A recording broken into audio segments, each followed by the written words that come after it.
What's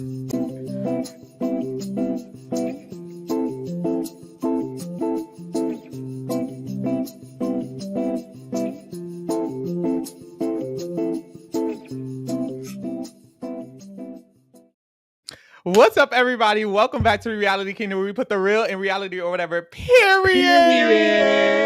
Yes, period. And as you see, we are joined by the wonderful Kay, aka also known as Kay La Fro. Kay, how you feeling, Queen? I am feeling great. Thank y'all so much for having me. Before we get started, I just want to say I have been listening to y'all and you have been cracking me up for a few years now. And I am just so proud of the progress that y'all have been able to make with your podcast, with your channel, all the growth. Every single time you have a new guest, I just get so excited for y'all and so happy to see it. So I love y'all down.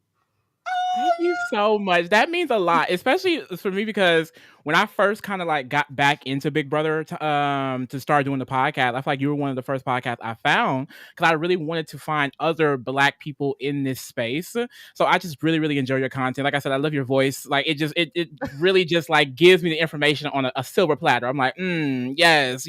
So I love that. I love your channel, and I'm just happy that you're flourishing, and I want the best for you to continue, you know? Thank you. Yeah. Thank you. Likewise. I agree so much. Thank you so much for being here. First of all, you are the guest. You are the visual today. So I really appreciate you being here. It's so amazing to have you. I'm so excited. And so many people in the chat are excited too. So I'm glad we're here. Yay! All right, y'all. So we're here today to talk about week 2 of Big Brother 27, child. It is a lot going on. A lot not going on. It's just a lot. It's just a lot, period. So we got to get into it. So let's hop into it immediately. Because, baby, what? I'm going to pull up some images, some visuals for the visual learners. Now, child, like I said, it's a lot going on. Stick with me, please. To give you a brief overview before we get started. Jimmy did win this head of household. He initially did nominate Adrian, Kelley, and Keanu. As you see, Kelley and Keanu are no longer on the block, and the current final nominees are Adrian, Will, and Amy. So some stuff did go down, and we will be having to discuss what the fuck went down, because how is it 3 other people on the block? Now, child, let's start off with this head of household competition, first of all, because the competition for HOH was also the competition for 3 power-ups in the game. Firstly, I want to ask, how did y'all feel about the comp in general? Were y'all gagging? Because they do the black box sometimes. How y'all feel? Personally, I love this comp. I love watching it. Not all their comps are interesting to watch on TV, but this is one of the few that is. And personally, I am a big horror fan. I love scary movies, scary books. I love haunted houses. So I feel like if I were in the house, I would eat this challenge down. Oh, yes. I don't know. I don't like the dark. I'm not like a dark person. Like it gets spooky, you know? So I don't know. Cause it's just touching the random stuff. Like, I don't know. I would love this. I would be like, Ava, put me in the corner, chat. Oh my gosh. I actually enjoy this. I don't agree with that. I love scary movies. I don't love a good horror movie. You know, horror movies are cute or whatever. But I'm cool with the dark. Me and the dark, we're friends. You know, we sisters. So I feel like I could eat this competition up because I don't think I care about harming myself that much. I'm not gonna be afraid to run into a wall or run into a big man. You know, Keanu, boom. Like I don't really care about all that. Girl, so that stink may knock you out. That stink may knock you out. The girl is saying he doesn't shower. Ooh. The girls are saying he big and funky. Ooh. At least I can smell who's near me. But no, I feel like I would do really good in this challenge. I feel like I would have ate this up. I would have got the power or the HOH or something. Are y'all going for the HOH or y'all going for the power? No, I think about it. What are y'all going for? Or are y'all going for either? Is it giving no targets?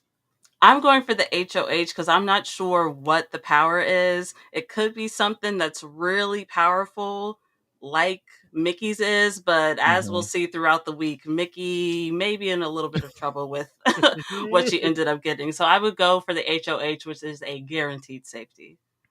That's see. Lee, what you going for? I don't feel like I would throw most HOHs, so I'm just going for it because you can't really tell. Like if I pick something up, I'm picking it up, and I'm trying to go see if it fits. You know, so if it's HOH, it's HOH. If it's a power, it's a power. But I can't just throw. Yeah, I think I would go for the HOH as well. I always said I would want like an early HOH. This is one I felt like I could really win.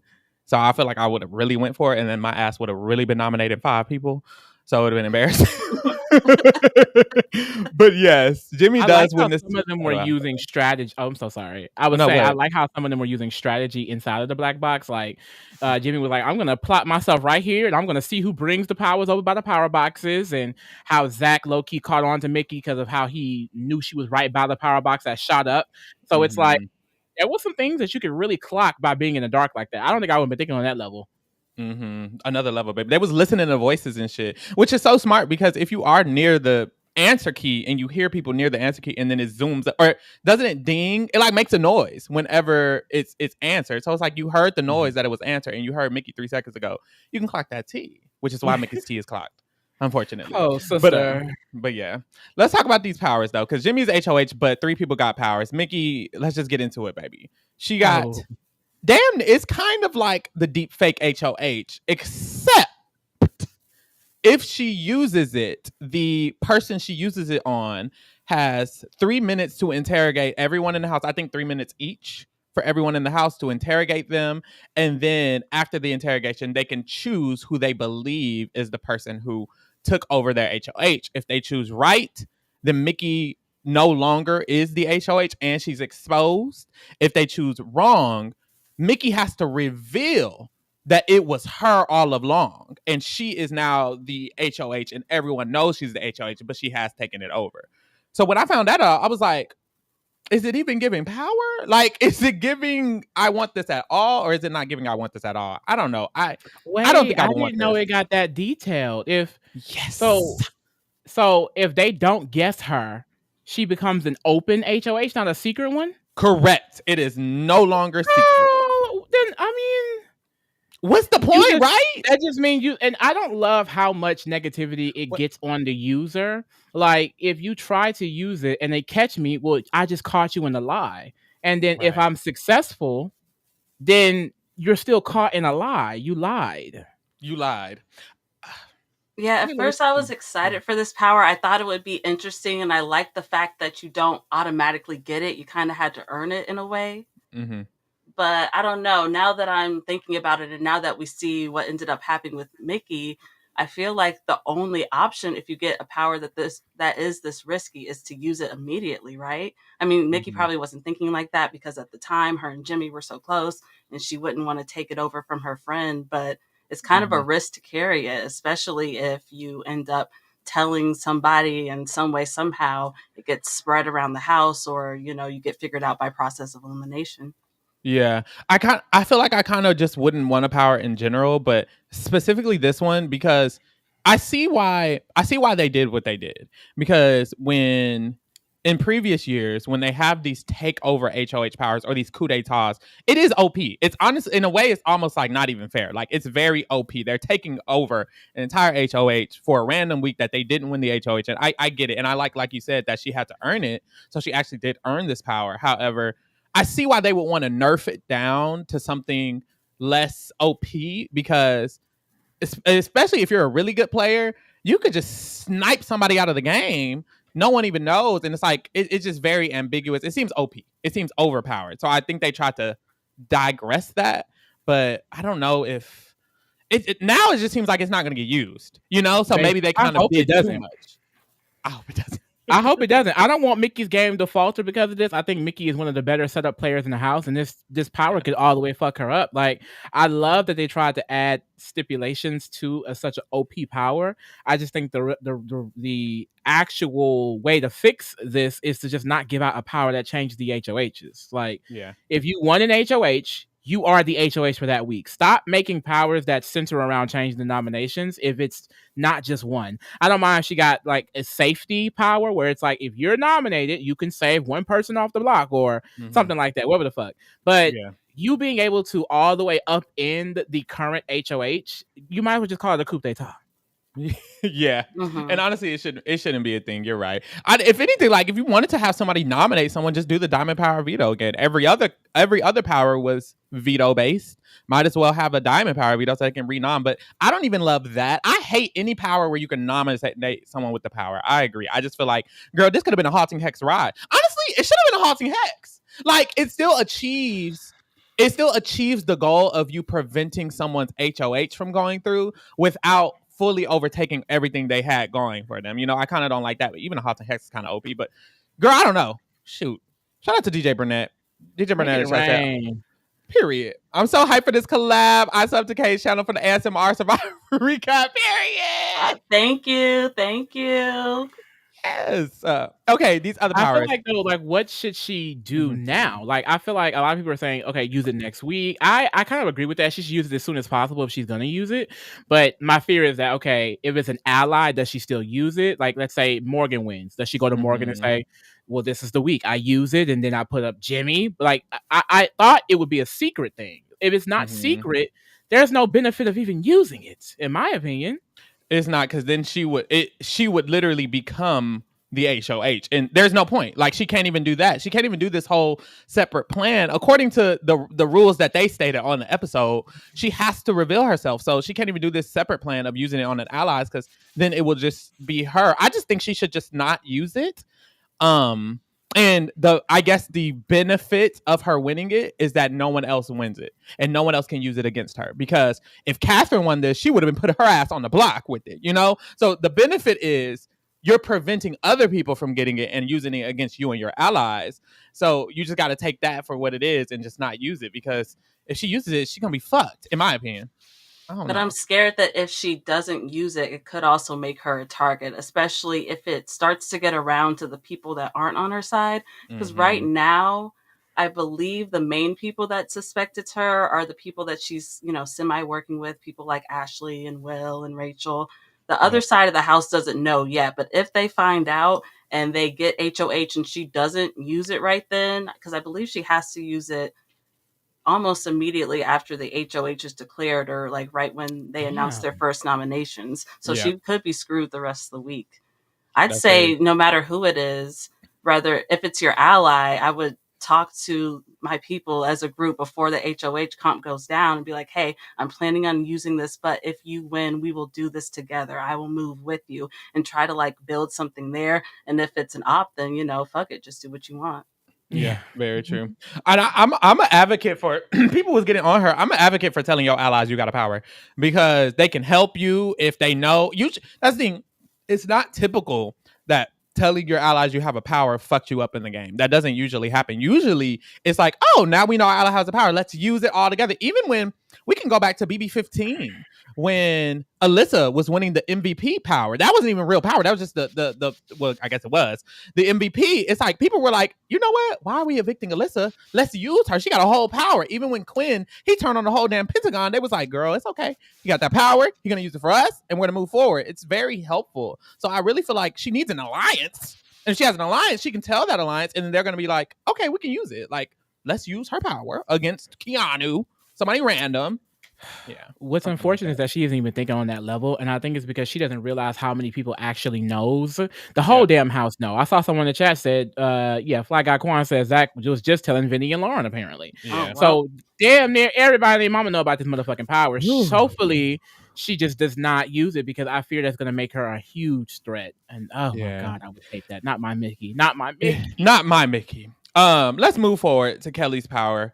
Kelley won a power during the competition. It was described as her having a chance to compete for a secondary veto for any time. And all of these powers are pre-jury. As long as it's pre-jury, she can activate this. Same thing with Mickey, same thing with Keanu. So Kelley has any week she can decide to compete for a second power veto to use on herself or on another ally, right? She ends up having to use it this week because Jimmy nominated her. She activated her power, and she did play in a competition. We heard from the streets, from the feeds, that it was a puzzle and that she completed the puzzle in like 5 seconds. I like puzzles. You know, she loves Hustle Tucker. It's giving Tucker. She loves Tucker and she loves puzzles, bitch. Is Kelley not giving the main character the season a little bit? Ooh, She's Kayla. trying to. She's trying to be the new Tucker of the season. She's trying to is She the wants her best way Tucker to say moment it. bad. She's I just even feel like I was gonna say she was even talking about using the veto on Adrian and everything. Mm-hmm. yes, I low-key wanted her to do that. Please, baby, shake it up. No, that's what's pissing me off. She want to be Tucker, but she don't want to be Tucker for real. Because, girl, Right. if you were really Tucker, you would have used that veto on somebody that wasn't your damn self. That what Tucker would have Mhm. did. Be Tucker, mama. You want to be Tucker so damn bad. You don't win the AI arena. You don't need the veto. Remember, that's what Tucker did. Go ahead and be Tucker. Mm-hmm. Clock it. But yeah, she wins it. She eats that up. She uses the power on herself. So her power is already out of the game. And some of the girls were concerned with Jimmy's decision because Jimmy knew Kelley had a power. He suspected Keanu had a power and he still put him up. And they were like, well, is it a good HOH? Is it a good decision? I personally think if you know somebody got a power and you're not working with them, put their ass on the block. Get that power out of here because otherwise that power can be used if Jimmy's on the block and Kelley uses her power, now he's going home. Because she's not on the block. Keanu's not on the block because they use their powers. I think it's smart for him to flush them.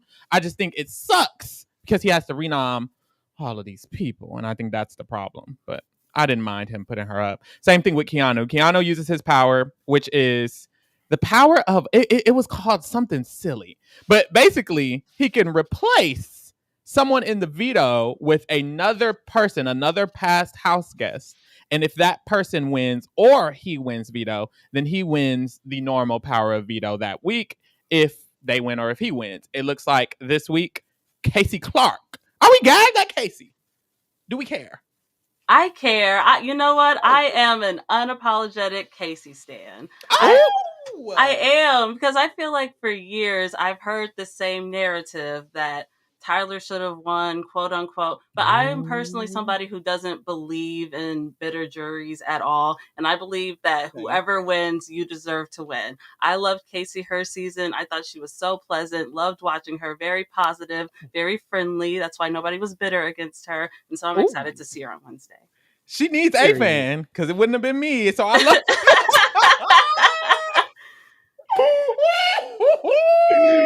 No, it's no shame. I was one of them people that said Tyler should have beat her, but I don't hate Casey though. I don't hate Casey. I think it's just because I've seen her on the challenge as well, and I was bored by her on the challenge so bad. Okay, yeah. And I was bored by her on Big Brother, so I wasn't like excited to see her. But I do find it interesting that they brought back this winner from season 20. I like this idea of them trying to use their past legends more often. Like we see Survivor does this, we see the challenge does this, we see even Love Island do it when they have like the little after suns and stuff like that. So I like that Big Brother's trying to have their little after sun moment. The BB lookout, what's it called? The BB lockdown. No, BB Unlocked. Unlocked. Big Brother Unlocked. Thank you, girl.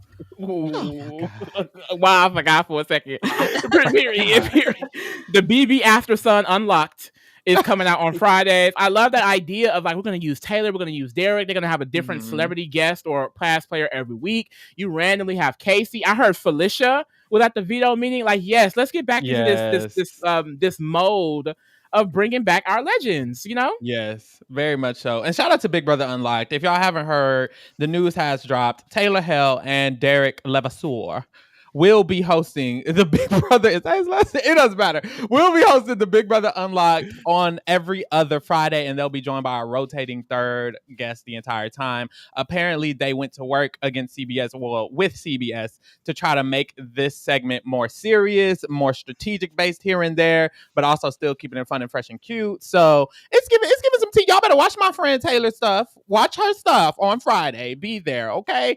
And if you want to watch an even better Big Brother After Show, make sure you join us every single Wednesday because we will be doing our Big Brother TRK After Show every Wednesday with a new guest every time. Last week, it was yours truly, Lee. This week, tomorrow, Jessica Milagros will be joining us to discuss whatever is going down in this week, some cute, fun, fresh segments. I'll be playing a cute game with her, and we will be answering you guys, the Kingdom's questions. So use the hashtag KingdomSpeaks us on Twitter or on Blue Sky. Make sure you add us, all of that, and send your questions for Jessica Milagros or anything you want us to talk about that happened this week. Use hashtag KingdomSpeaks, hashtag KingdomSpeaks, hashtag KingdomSpeaks, and ask us a question. Okay. Thank you. First of all, why did you use the BB After Sun unlock anything to plug your own after show? I just feel like if they wanna bite off the kingdom gonna bite off them. Oh, so it was giving bite. We was first. Ours premiered last week. They're late to the party. Don't be tardy for the party. So anyways, yeah, use that hashtag. I'm gonna bring it back up later so y'all can remember when the podcast's done. But anyways, Keanu also got a power. Oh, we already talked about it. Girl, boom. Him and Kelley. Well, did y'all like the power? I kind of felt it was kind of silly, but it was kind of unique. I didn't know if I liked it or not. I will say Keanu's specifically. What y'all think? It's kind of hard to judge since we haven't seen it play out yet. But between all three of them, I would personally rather have Kelley's power out of everybody because at least she actually gets to put her game in her own hands twice. Right. Mm-hmm. I agree. And honestly, the thing I didn't enjoy about Keanu's power is that, and this could also be because this is one of my stands, my faves this season. Adrian apparently got second in the veto to Casey, and something about that in my mind, it doesn't feel good. It feels kind of icky that you lost veto to Casey, someone not in this season, and now you could go home. If Adrian goes home, I feel like if I was Adrian, I would be like, fuck this shit. Somebody who wasn't even in the game got me out. What? So I think that's the only thing that would have pissed me off.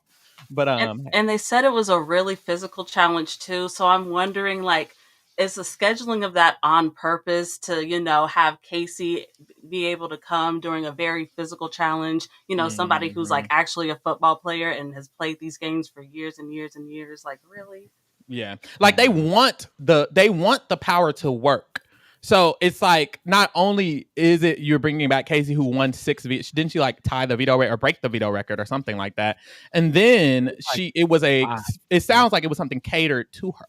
So it's okay, y'all wanted it to work, it worked, and now I'm going home. That would piss me the fuck off.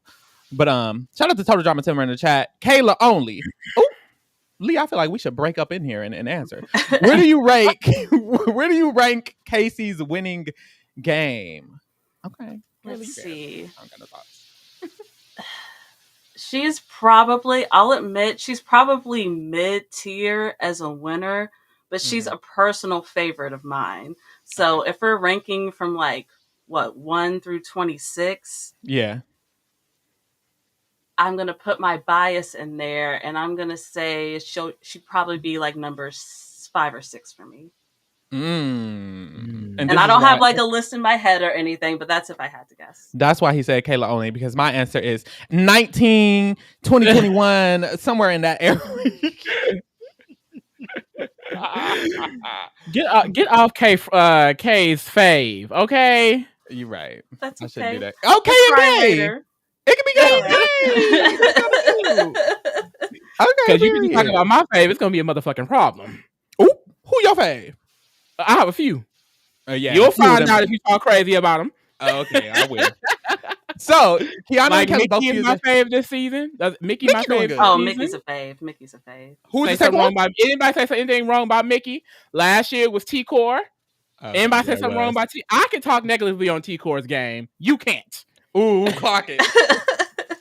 So Kelley and Keanu both use their powers. They both work. So both of them end up coming off the block. And Jimmy has to name 2 replacement nominees. This is where we get kind of some drama of the week because Jimmy immediately is kind of he claimed to Adrian that he was considering Rylie and considering Lauren. But when he was talking to his allies, he immediately was like, Amy got to go on the block.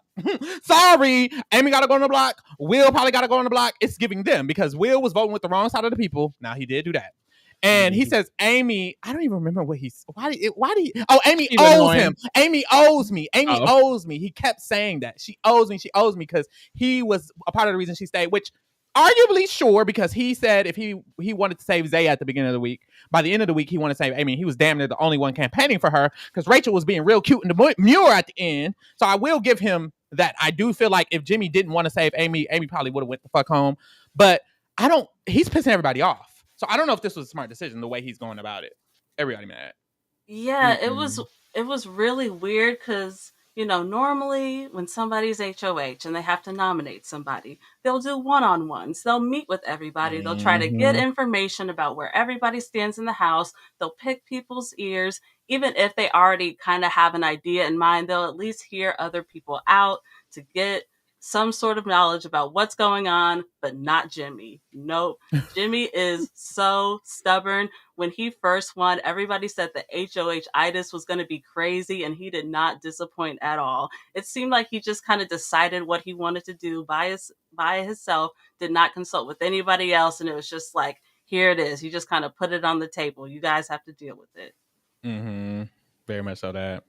I feel like he was not being an ally that most people would want during this HOH. He was not considering other people's wants, other people's needs.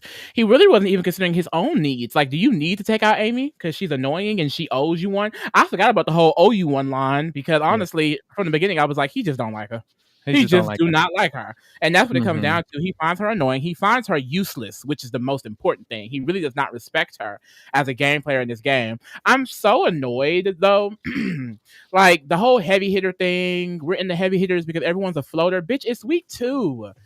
Like, most of y'all, all of y'all are floaters. There's no solidified alliance at all in this house, for real. Like, y'all not really working as a real alliance within any of these groups. So it's like, who is the floater? All of y'all, when I look at it, because none of y'all are actually aligned to a specific section. Like, I think people throw that word around so loosely, and it just pisses me off because, like, floating is a legitimate strategy, and they just like to assign it to anyone that they feel like it's not doing anything. What all of you guys are doing is floating. It means that you're keeping connections with multiple people at multiple times, and you're shifting when it's relevant to you. That's what you all are doing.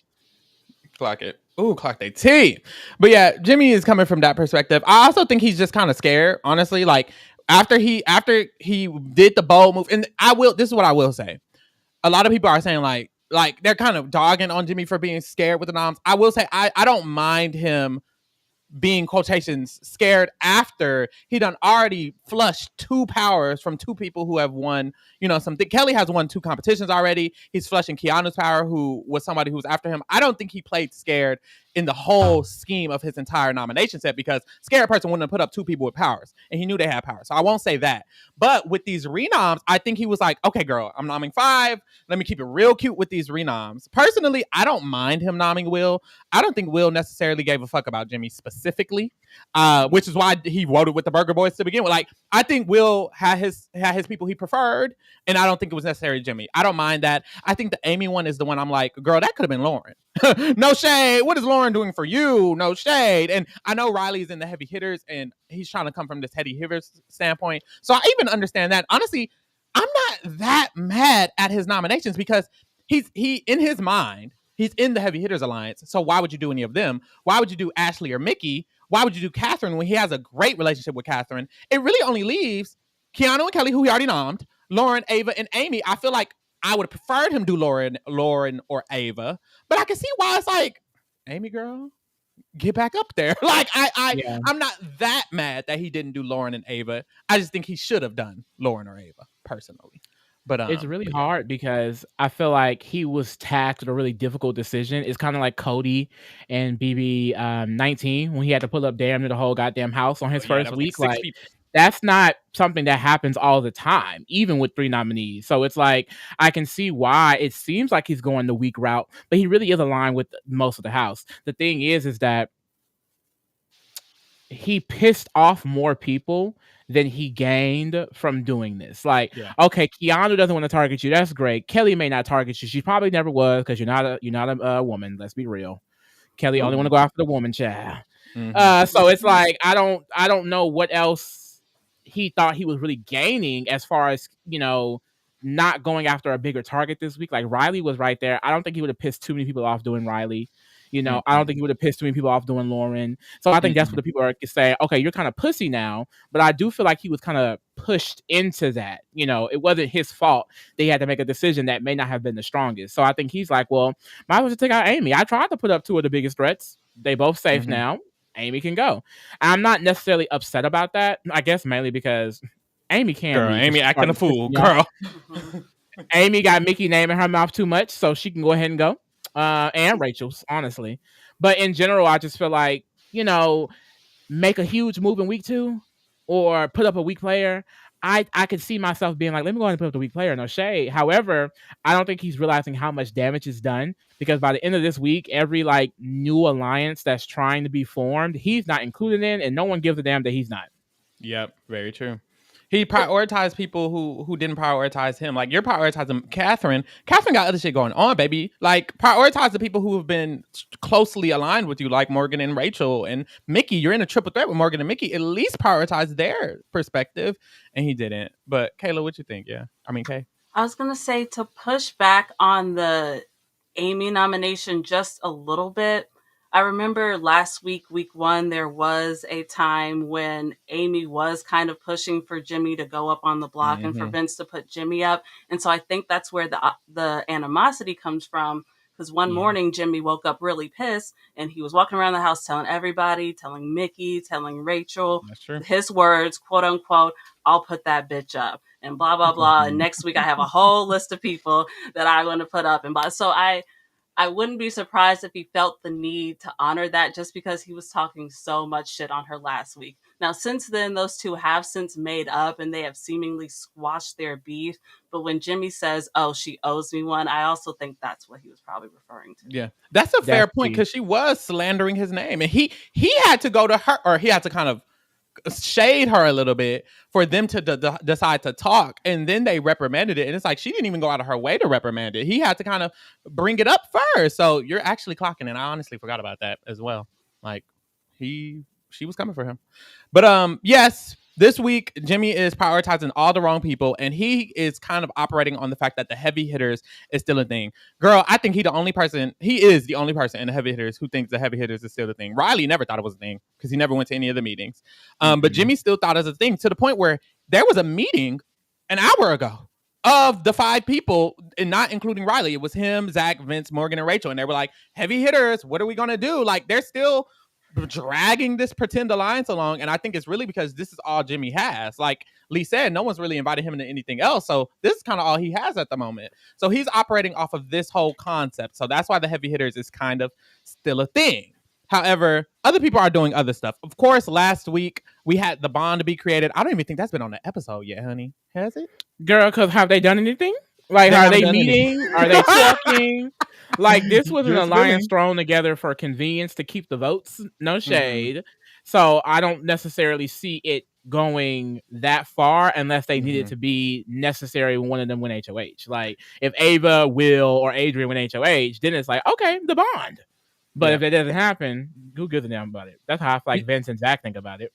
I agree. For a reminder for the girls who don't know, the bond is Vince, Zach, Lauren, Ava, Will, and Adrian. It was formed near the end of last week a little bit, because this was a group of people that really Zach was trying to kind of get in somewhere with this group of people. They were kind of all in the middle. These are kind of like the middle group. We're all playing the middle. We all doing what we need to do. So they made this alliance. As you see, Adrian and Will are nominated. Adrian could go home this week. It's very much so a loose group. I think the only people who think it's really real is Lauren and Ava, and maybe Adrian. I think because Lauren and Ava are making a sub final 2 within the bond called the Bond Girls. They made that this week. So they think it's real, but I think the boys are like, girl, it's not giving real. No shade. But yes, all this to say that what's really happening is a bunch of other shit. Heavy hitters ain't really real. The bond ain't really real. The real tea is no one is in any alliance. No real solid alliance has existed. And this week we see Morgan and Mickey specifically doing a lot of work to try to create a new sub real alliance that's actually going to move forward into the jury stage of the game. They don't want to make it. They want Will to kind of do it. But the concept of the people they have, it's a lot of people. But Morgan has this concept of it being Zach and Vince plus Will, Rachel, Mickey, and maybe Ava. And then Mickey has the idea of it being maybe Ashley, Will, Morgan herself, and then maybe add on Rachel and Ava. So it's a mixture of 7 or 8 different people that they're trying to figure out who's going to be in this group. Y'all, I don't know if this is even going to be made. They've been talking about this all week. Well, they've been trying to get Will to make it. They don't even want to make it themselves. And then both of them, both Mickey and Morgan, have different agendas of who they want in it. They've approached people. Both Ava and Zach have said they don't want Ashley in it. So that kind of removes her. But once again, it kind of goes back to they're wanting to have the conversations, but they don't necessarily seem to want to solidify the groups. And that's what's concerning me, especially for someone like Mickey, because, girl, you know, I want you to be protected as possible, girl. Where's your group? Exactly. What do you think of this group, Kay? Or it's not really a group yet. That's the gag. What do you think of this conglomerate that they're trying to make? I don't know. It's kind of tricky because it is still kind of early in the season for things to be solid, and but we're also to the point where people, have gotten to know each other more, so they should kind of know how people operate.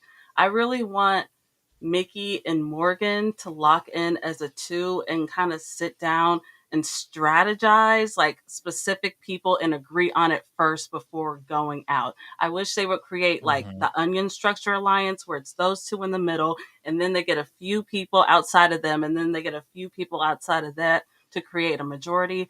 I'm not sure if they know enough about the game to know about specific alliance structures like that, but it would be really hot if they did. That's what we need in our lives. That is what we need. I do feel like if this gets created, in my opinion, the most likely thing is a 7-person thing, because they keep throwing out so many names. And I feel like it will likely be Mickey, Morgan, Will, Rachel, Zach, Vince, and Ava, if I had to choose. Because every time Ashley gets brought up, Zach is like, well, I'm putting her up. I'm nominating her. So it's not going to be a real alliance. Like, it won't be real if Ashley's a part of it. I think the only way it's real is if Ashley isn't in it. If Ashley's in it, the boys are putting her up. I don't think they really care. They're going to, in their mind, they're going to be like, okay, this isn't real. Like, it's going to be another not real thing. For it to be a real alliance, it has to be an agreement. And Zach and Vince, I think, are okay with Ava, Will, and Rachel. They're not okay with Ashley. Like, if Ashley's a part of it, it's over. It's not real. So they need to just drop her. No shade. Sorry. And honestly, she don't like them anyways. She be saying all types of shit about Morgan and Mickey. So they really need to just drop her out of it and let it be the 7. And that 7 needs to lock in and ride to the end. Period. Really. It's really what it needs to be. And it's arguably the best players in the house. And that's usually what happens is the alliance is formed with usually the best players in the house, and then they make it to the end. And it's like, do it. Goddamn. Because this season is taking a long time. Where's the alliance? My God, we're gonna be on week 3. Even if it's gonna be fake, like I want something to follow. Like I would love a narrative to follow. A part of me kind of loves it because it's so chaotic, and I feel like I did get this vibe when the cast dropped. I was like, this is gonna be a chaotic ass season. Like these people do not seem like they can really mesh well with each other, and this is what we're getting. Like people all over the place. There's also a lot of people who aren't fans, which is probably a reason as to why there isn't a lot of alliances, because there's not a lot of like huge, super, super duper fans in that house. So I don't think they realize kind of the things that should have already happened by now. Like most of them not being in a named alliance, that's concerning by week 2. Very, very concerning. And you're right. It is very chaotic, and it's kind of like person by person, which is why I think it's better for us to just hop into the player rating, baby. We're going to go person by person. It's a lot of people. God damn it. But we're going to go person by person. We're going to kind of like talk about their perspective of the game, and then we're going to give them a rating to try to give y'all a better idea, because there's a lot more going on than what we were just saying, because everyone has their own perspective of the game right now because there's no structure. So last week is on the top. This week is on the bottom if you're new here. So this week we will be rating on this bottom row. We're going to be starting from our lowest rated person up into our highest rated person. And last week, Zay went the fuck home. I totally forgot about that. We're going to have to give Zay an overall rating real quick.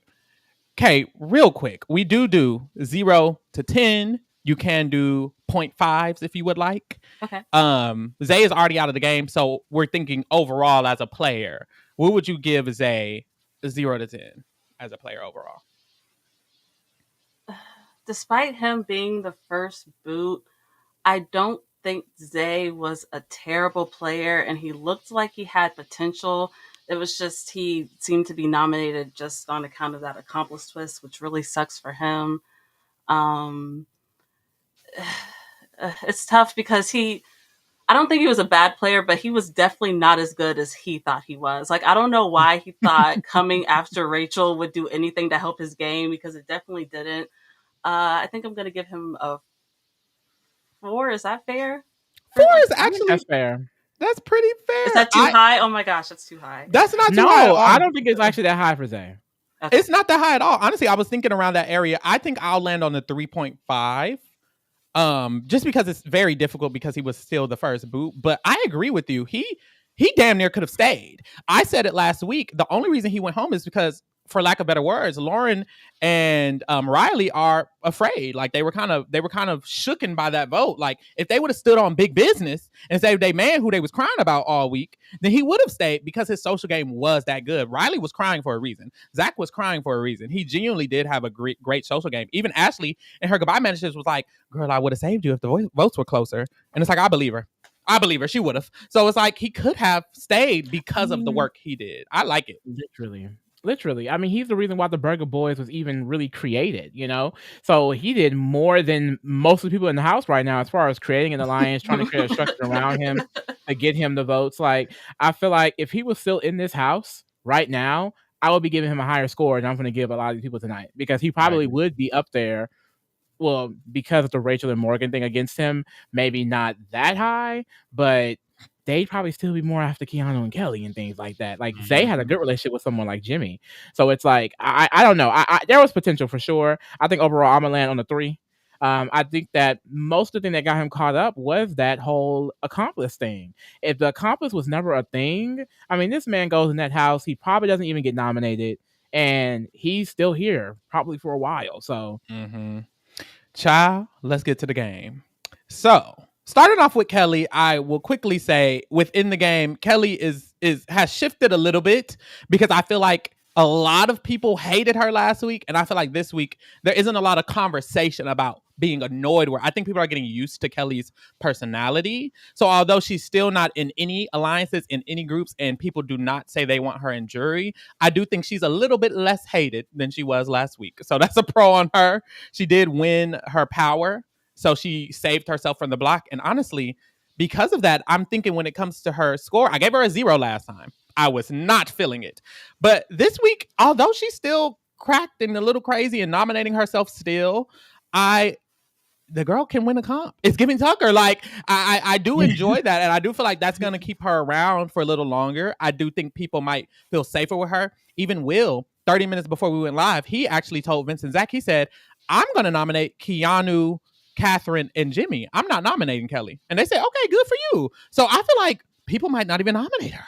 And it's who like, said that? Will told Vince and Zach that. He said, I'm nominating Kat, Jimmy, and Keanu, period. And I also feel like Adrian might not nominate her. I feel like Vince might not nominate her. Like, she might not even get nominated. And if she does, she might just win a comp to save herself. So because of that, it's not going to be a 0. It's going to be 0.5. You're still nominating yourself, girl. You're still volunteering. That's still a problem. Lee, what you think? Yeah, I feel like overall, she really started to change how she was perceived this week and the way that she was acting. Like, she calmed down a little bit. She was still saying crazy stuff like, maybe I'll use the veto on someone else, and going around and telling everyone about her power and her volunteering to go up when talking to Jimmy. I feel like she did that because she knew she was going up, but still saying it, girl, hold on now, mama. You know, she's always, when you think of her as a player, she's always going to be that sporadic person. Like, she always may not make the right decision, and that scares me. And I also just feel like she's always going to be that, like, target that's kind of just there, you know? Like, I can see her always being an easy nominee, and then because she can win comps, now it's like, if she's there as a final nominee, you might have to go ahead and take her out, because she's going to become a real problem at some point. So I'm still kind of down on her. I'm not going to go that much higher from a 1 that I already gave her. I'll say because she can win comps at like a really successful rate, I'll give her a full 2. I know that's right. Oh, she moving on up. Kay, how you feeling? So I consider Kelley to be a troll in the house. She is a troll. I think she's trolling the other house guests. I think she's trolling us live feeders by saying this wild stuff that she says. But I do want to give her her 10s for being able to pull herself off the block twice in a row, because that's crazy. But I'm just not sure if, even though she's made better progress this week, I'm not sure if she's at the spot where nobody is going to look to nominate her. I mean, there's 3 spots to fill on the block, and Kelley is such an easy nomination. I hate to say it, but she's like the perfect pawn. She's so easy to put up. So I absolutely think she will go up again. She definitely might be able to save herself, but I don't think people are going to stop looking at her, especially when they have 3 to put up. So I'm going to give her a 2 as well. Period. Oh, y'all are so gracious. I love it. I love it. Next, we have Keanu. I feel like in a very, very, very lesser version than Kelley, Keanu is also a little bit, his perspective has shifted a little bit. Everyone still really doesn't like him, which is so bad because they still don't like him. It's just they dislike him less than they disliked him last week, I think. But even a couple hours ago, people were still in a group talking about some Keanu going up. Keanu's still going up. I just saw an update about that. So it's like Keanu, unlike Kelley, will still get nommed. I feel like by every single person. I think everyone, maybe even Kelley. Kelley was like, girl, I'm not using the veto on Keanu. I'm using it on Adrian. And she kept telling Adrian, look, I'll use it on you. And it's like, damn, you kind of slipping on even the one ally you did have a little bit. Like, she's not riding for Keanu the way I thought she was. She was going to use it on Adrian instead of him. So it's like, he really doesn't have anything going for him. He still pisses people off. It's real bad. It's real bad. It's real bad. Lee, what are you thinking for Keanu? It's just not bad. I mean, it's just not good at all. Nothing about it is good. Like the way he talks to people is off. People still feel really uncomfortable with the weird hugs and the weird taps. Ava has talked about it a few times. I think Katherine has mentioned it as well. Like, he's just someone that is like so unaware socially, like very self-unaware. Like, it's bad the way he doesn't understand that he comes across to people. And he's someone that only believes the things that's in his mind currently. So no information that you give him, he's going to actually consider. He's going to do whatever the fuck he wants. And that leads him into some really some bad situations where he's arguing with Rachel because he literally is telling her to her face that he enjoyed when she got berated on her season and things like that. Like, he's so loud and wrong. Like, he's the definition of just big, loud, and wrong. Big, loud, funky, and wrong. It's just a mess. It's a mess. And it's not good gameplay at all. I gave him a 2 last week. Honestly, I'm gonna give him the 1. I think he bring that down to that 1. Amen. Kay, how you feeling? So I think that Keanu is by far the worst player in the game. He is constantly disappointing me. Constantly. I really wanted to rank him higher. And I probably would have if it wasn't for that truce that he made with Jimmy. Like what? He and Jimmy have now made up and now they're cool. And now Keanu is not, it doesn't seem like he's planning on nominating Jimmy at all. He has other targets in mind, which is absolutely crazy to me. Because at first it was going to be that willingness to take a shot at Jimmy that was making people like Mickey and Morgan kind of back off at Keanu. But if he's not going to do that, then he's completely useless in the game. I'm not going to give him a 0 just because... Actually, yeah, I am going to give him a 0. At first I think you're the first guest to give a 0. What did I say? Because I was going to be like, I'm not going to give him a 0 just because he was able to save himself this week, but he wasn't able to save himself. That was all Casey.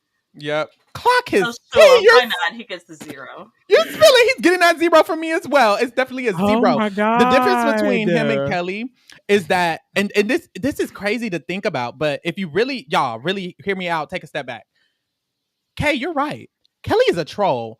She knows what she's doing. She's mentioning Tucker. She's mentioning Tucker put himself on the block. I'm gonna do it, girl. I'm finna gag. She's not really a big super fan. Like, she's here to act the fool. This is fun for her. This is Monopoly, bitch. This is Monopoly, and she take everybody property. Like, you know how you play a video game and you've been playing so long, you're like, girl, I'm just finna fuck around instead of actually doing the task. I'm gonna just do whatever. This is Kelley. Kelley is actually intentionally fucking around for the guys of it. She done travel all 50 countries, hella states, all 50 states, hella countries. She's having a good time. Like, this is just another state for her to conquer, right?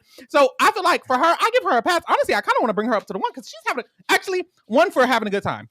1 for having a good time. I'm gonna adjust that. Keanu is a 0. He is actually trying to play Big Brother, y'all.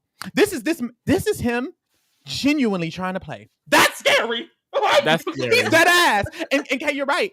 the people who were going to use him, they were going to use him because they thought they could wield him against Jimmy. People are finding out that he's not even nominating Jimmy. They're like, wait a damn minute. You could go home. You're not even nominating You're Jimmy. not Like, useful at all. What are you useful for?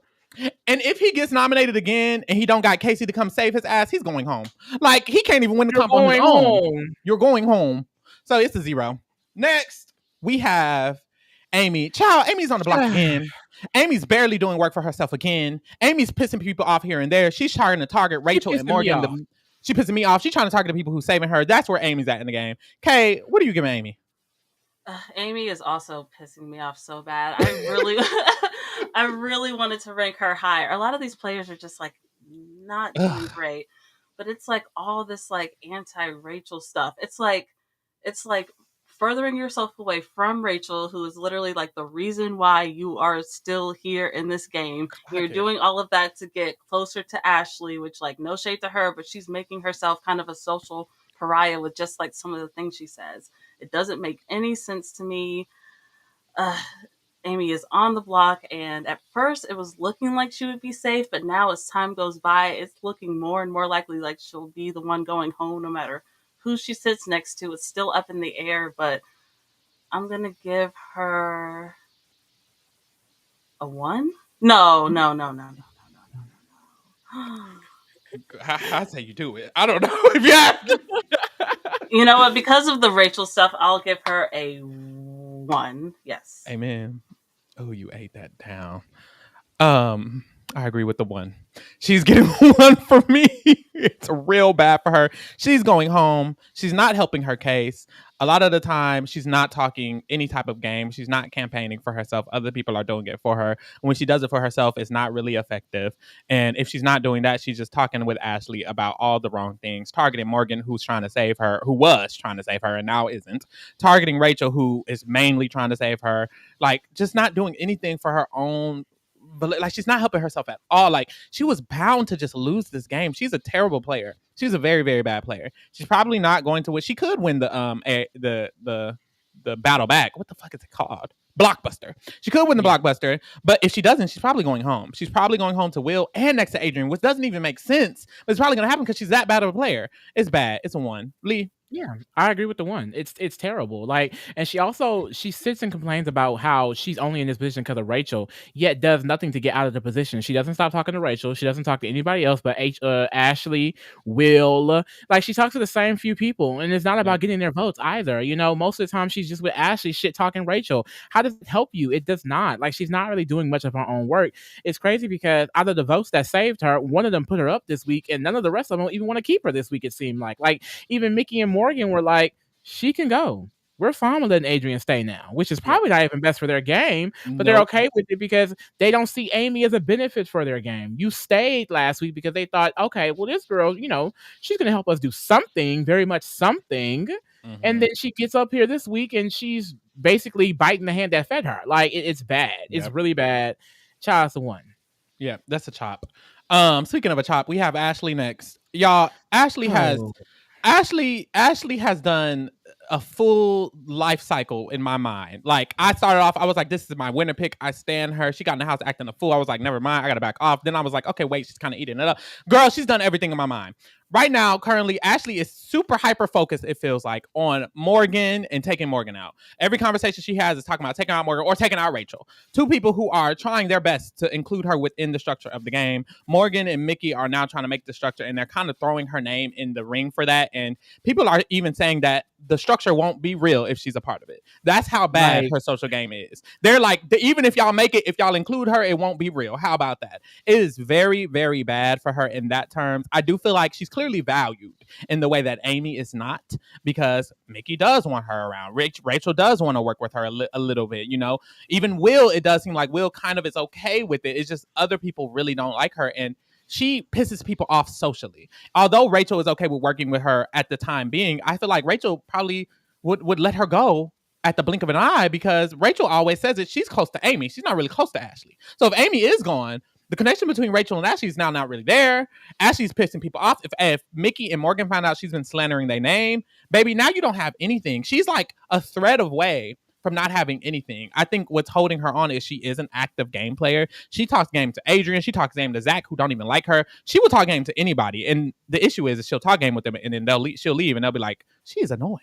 God damn. Like, she says the craziest thing. So that's her problem. But it's like weird because I think it's a pro how much she talks game. I think that's the only reason she's even being included in this group is because she talks game with Mickey. She talks so much game with Mickey. So she has qualities and then everything else just ruins it. So I gave her a 3 the last week. And honestly, I think I'm going to just stay at the 3. Although she's pissing me off, I think her being in talks of things, it's like, okay, girl, I mean, 3. That's how I feel. Lee? Yeah, with Ashley, I mean, I have the same sentiments. I picked her first in my draft. I thought this was Ashley Bayham, bitch. I thought she was coming here to win, get that check, mama, and take it home. And a full 180. Crazy. Yeah. But we're here. We're here. The thing is, what made me really start enjoying Ashley is someone compared her to what's her name? From Fresh Prince of Bel-Air. Hillary Banks. Oh, Ashley? Hillary Banks. I don't know why I thought. Oh, because her name is Ashley. Hillary Banks. Her name is Ashley, but she reminds me of Hillary. This or like they were like the spoiled black girl trope. Very bougie. I mean? And, very bougie. Very bougie. I love her too, though. I really do. Very much like, bitch. Yes, I'm that girl. I'm the princess. I kind of live, and she kind of said it herself. She says she's the Black Elle Woods. That's very much Hillary Banks. Like, you know what I mean? Mm-hmm. And that is when I was like, okay, because I feel like at first I'm like, I can't pinpoint what this girl is. What is she doing? Mm-hmm. What is she doing? And so I was like, the only way I'm gonna be able to really attach myself is to like find what it is that I can see in her that I can really enjoy. And I was like, I do enjoy that. I enjoy that we don't usually get this kind of trope where it's like she really isn't necessarily gonna clean up after herself. She doesn't give a damn. She isn't necessarily gonna shut her mouth. She's gonna say what she needs to say. And if you feel bad about her cleaning, bitch, oh well, it's not getting cleansed. When I go get me a drink of water, if the pitcher is empty, bitch is empty. I'm not filling it back up. Like, I don't know. Yeah. It's a part of it is funny, but sometimes when she starts speaking on certain people, I'm like, not Mickey. Yeah, not that one. Not Morgan. Those the wrong ones, okay? Not them, sister. Also, I just like it's not smart for her game. These people are actively trying to protect her. They want her included in their groupings or at least an add-on to it. And I do think they would take Ashley pretty far. Like Mickey and Morgan were pissed off at Katherine this week because of how fake Katherine has been to Ashley in her face. So I do feel like Ashley is someone that could really be an asset to people's game, but the people that she's an asset to, she seems to want to tear down, like Rachel, like Morgan, and spread these lies about, not lies, spread these real truth. That's the thing. She be clocking that tea a little bit. And that's one positive thing about Ash. She be clocking tea, but it's your allies' tea. You're supposed to sit on that, mama. You're not supposed to go tell everybody their mama, because if your allies get taken out, you're not far behind them. I mean, literally, you're going to go up before them. Like, she trusts Zach so much. Zach has said all week that he wants Ashley to go up. He doesn't even want to be in the alliances that Ashley is in. So it's like, she really needs to get better self-awareness. And I fear that this is not going to happen in the span of 82 days of this season. So it's like, really, I'm just expecting her to be a queen and make it to jury, because other than that, I don't really see where else she's going to go in this game, because she does continue to kind of make these mistakes.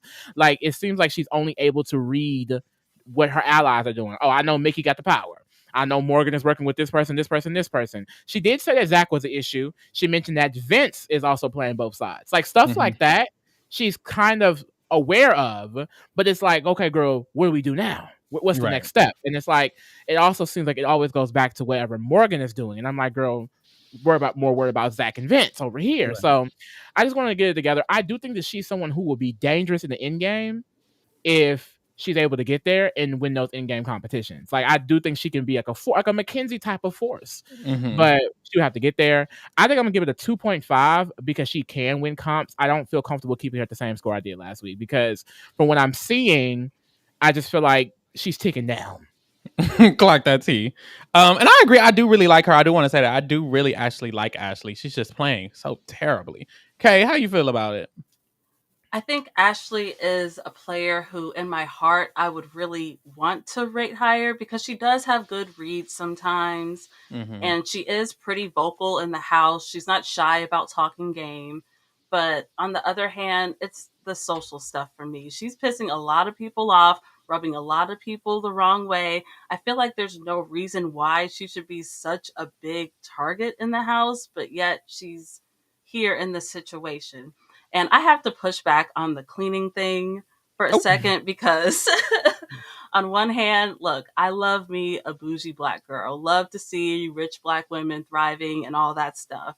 Period. But in this house, it's a whole different story. Like, even the celebrities that come in for Celebrity Big Brother, they don't get maids or anything to clean after them. So the whole, oh, I don't even clean in my own house. Why would I clean up after myself here? It's like, girl, come on now. Come on. That shit is nasty. Her saying that alone is what sent me. It's like, girl, where do you live? Because where do you live and where do you think you are? God damn. No, that shit honestly disgusts me. I really, that shit is nasty. That's very, very nasty. You might take 50 million showers in a dirty ass tub. Like, that's very disgusting. Girl, if you don't get on your hands and knees and clean, well, no, and they come grovel, once a month to clean. anyways, this is nasty and dirty. She needs to clean. This is disgusting. They're walking around that disgusting. I was like, ugh, like, I would hate to live in a big brother. Y'all, if I live in a big brother house, I'm gonna be cleaning every fucking day. That shit is nasty. I hate living with nasty ass, dirty ass roommates. She would have got her ass evicted off that alone. I would have been walking around that house. Ashley said she don't want to clean. She gotta go. Like, she would have had to go just for not wanting to clean. Clean. I'm so sorry. that really pisses me off. You're dirty and you think that shit cute. I don't have to clean at home. You're dirty at home. Anyways. Oh, okay. So if I was in the house with her, I don't think I'd be feeling that. I think I'd be able to get along with her fine enough and talk and all that stuff. But just like that cleaning thing is something that would bother me personally. And so for that reason, even though she does have alliances, but she also has like just as many people looking to target her and just as people annoyed with her as she has friends. So for that reason, I think I'm also going to give her a 2.5. Yeah. Damn, y'all on her ass. I was trying to be nice this time. Like all that. Rylie is not doing anything but calling women bitches and not paying child support. That is all.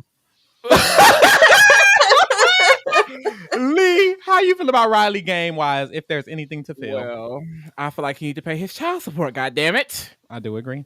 And until he start paying that child support, I'm not going up on that score. Amen. Actually, I need to bring him down because, I mean, new groups are forming. He's not necessarily included. The Bond, no. The new group that Mickey and Morgan want to form, no. He's not showing up the Heavy Hitters alliances. He left out of the Heavy Hitters now. Yeah, he's trying to hitch his wagon to Kat and hope for the best. Lauren, hope for the best. Like, I don't know what type of game he wants to play, but it ain't Big Brother. So honestly, I'm gonna just bring him down to the 3. I have not many thoughts. Unfortunately, I don't think he's gonna go home for the same reason why Jimmy didn't want to send him home. It's like, what the fuck? And he do have people that want to protect him, but you're not actually playing the game. So, and it's not like in some like, I feel like intentional under the radar type of way. I don't think he gives a fuck about this show, which is why I don't know why they go and cast randoms from the most random part of America just to say, oh, we have someone from this type of experience, Booty but Hole, Oklahoma. they don't know anything about the show. It's like, girl. Kay, how you feeling? Yeah, if you are. Exactly. Rylie is like impossible to rate because he's like just there. He's not trying to play the game. He's not trying to join any alliances or win any power or really do anything but harass Kat. So it's just like difficult to say who he is as a player. It's like on one hand, he was somehow able to avoid being put up, which I still disagree with. I still think Rylie would have been a really great choice for Jimmy. But on the other hand, like, he doesn't, like, if Rylie goes on the block, it's just like, okay, whatever. Nobody cares. Nobody moves. You know what I mean? Yeah. So I'm going to, but I did hear people earlier today talking about putting Rylie up. So I will give him a 2.5. Period. Oh, they've been saying it finally. People have started to say it because people are thinking about jury and they're like, honestly, we don't want Rylie in jury. A lot of people aren't including him in that jury talk. Good. So and since he's close to Kat, the people that don't like Kat are wanting to put him up with Kat. Yep. So it's making him tick down. He's not even really in the Heavy Hitters anymore. Like, they had a conversation together, the 5 of them, and they were like, "Girl, Rylie not even here." It's giving. How does it feel to be left off bad and bougie? You know, very much so that. Like, you were left off bad and bougie. It's Shut not up. it's not giving. So I gotta give him the 3. He's not in no alliances. No one's gonna invite him to any alliances any further because they know he doesn't want to talk game. He doesn't want to play game. That's it. The fuck? Next, we have Ava. Now, she is in the bond. She is in talks of being invited into the alliance. Matter of fact, she wasn't mentioned, and Zach said, hold on, you didn't say Ava's name. You need to say Ava's name. He very much so wanted Ava to be a part of the new group that's getting formed. And ever since then, her name got said. And she's had game conversations about it with Mickey and Morgan since. So she's getting invited into new groups. She's in old groups. So she kind of has places to go within this game. Kay, how are you feeling about Ava? I love me some Ava. I love Ava down. Yes. That is my girl. I didn't really have like a lot of expectations for her coming into the game because she was just giving me that she was more of like a personality hire on the cast, you know what I mean? Mhm. But she's just like stolen my heart over this past week in particular, just with She's like perfect. her realness and her outfits and everything. She seems so genuine. And out of everybody in the house, I think I'm most likely to be friends with her in real life. Like I would totally Real. know her, totally hang out, chill around New York City. I could totally see that happening. She's not really a huge game player. Mhm. So, and I've seen her, I've heard her strategize before, but she's like, she hasn't really been in it. She's starting to get into it more the second Mhm. week, but she's just the type of person that is so lovable. I think she is one of the only people in the house that I have truly never heard anybody bring up or, you know, say her name as wanting to put her on the block at all. And Mhm. so for that reason, I don't know, I'm between a 6 and a 7. Oh, period. I don't know. I'll do a 6.5 then. Period. That's what a 0.5 is. That's the C. The 0.5 coming clutch. Yeah. I feel really good about Ava as well, honestly. I do agree that she's not the most active person in the world when it comes to the game, but I feel like her spurts and her moments of activeness really help her because her conversation with Mickey was really, really good, and they were discussing building this alliance, and I feel like it really made her become one of the main people they're going to invite in the alliance if they make it. She is a part of the bond because she did have strategic conversations with Zach and Vince around that time, and Will, a lot with Will. She continued to have strategic conversations with Zach, which is why he told them to bring her into the alliance. So she does do these little things, and the little things she does is effective. Like, she's it's kind of like Keanu talks game all day, yap, yap, yap, yap, yap, yap, yap, and not one conversation is effective.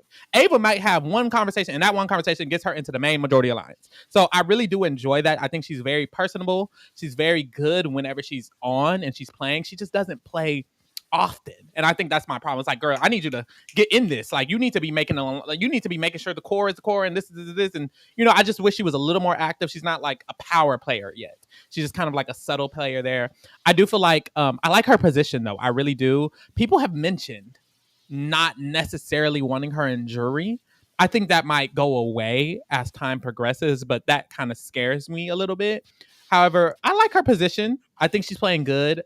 I'm gonna give her a cute demure 5.5 and see where she goes. And I might give her a 6. I like her position. I feel like she's in one of the juiciest positions. If she can wield it, she could be a 7. Yeah. Like if she wields it, she could be a 7, an 8 even. Like that's why I'm gonna give her the 6. I'm gonna give her the 6. She's in the position. You gotta work for it, girl. Mama. Lee.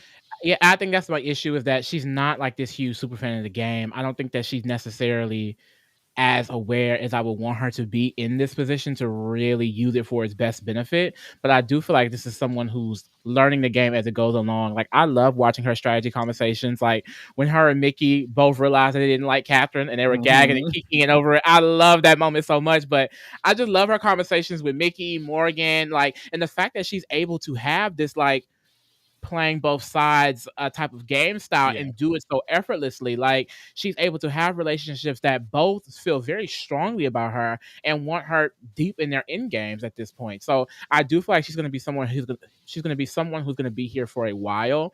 I just think for me it is early. The position itself is not even stable because that secondary alliance is not fully created. And then also, as we discussed, she's not necessarily the most active on her own, but she is willing to have conversations. She's always open and she's always getting approached. So for me, I am going to settle on the 5.5, but I do think that she's going to be one of the more, I'm not going to say one of the more anything. I think she's going to be one of the players in the end game for sure. Like, I see her top 5, honestly. Yeah, I agree. Next, we have Lauren. Lauren is the definition of nothing. Very neutral. Very. That was crazy. Like, nobody clip that and send that to her. I don't mean that. I don't mean that like that. I genuinely like Lauren. Such definite words. Like, I do. That was crazy. I genuinely like Lauren. Honestly, y'all, like, I've been talking, like, I've been being funny and shady. I genuinely like everyone in this cast except Rylie and Zay because of the things they've done so far. Said so far. You know I don't like Rylie and Zay, but the other people I genuinely enjoy. Like, I enjoy Lauren as like a human. Like, she seems like a very sweet girl. However, in the game, you are quite literally doing nothing. Like, it is very like neutral. She's doing the base level of what you could do in the game. It's kind of like if you want an ice cream cone, and the first step is to grab the cone, and then the second step is to put the ice cream in and then do the sprinkles and da. She has the cone in her hand and that's it. She doesn't have anything in it. There's no ice cream. She's just holding a cone.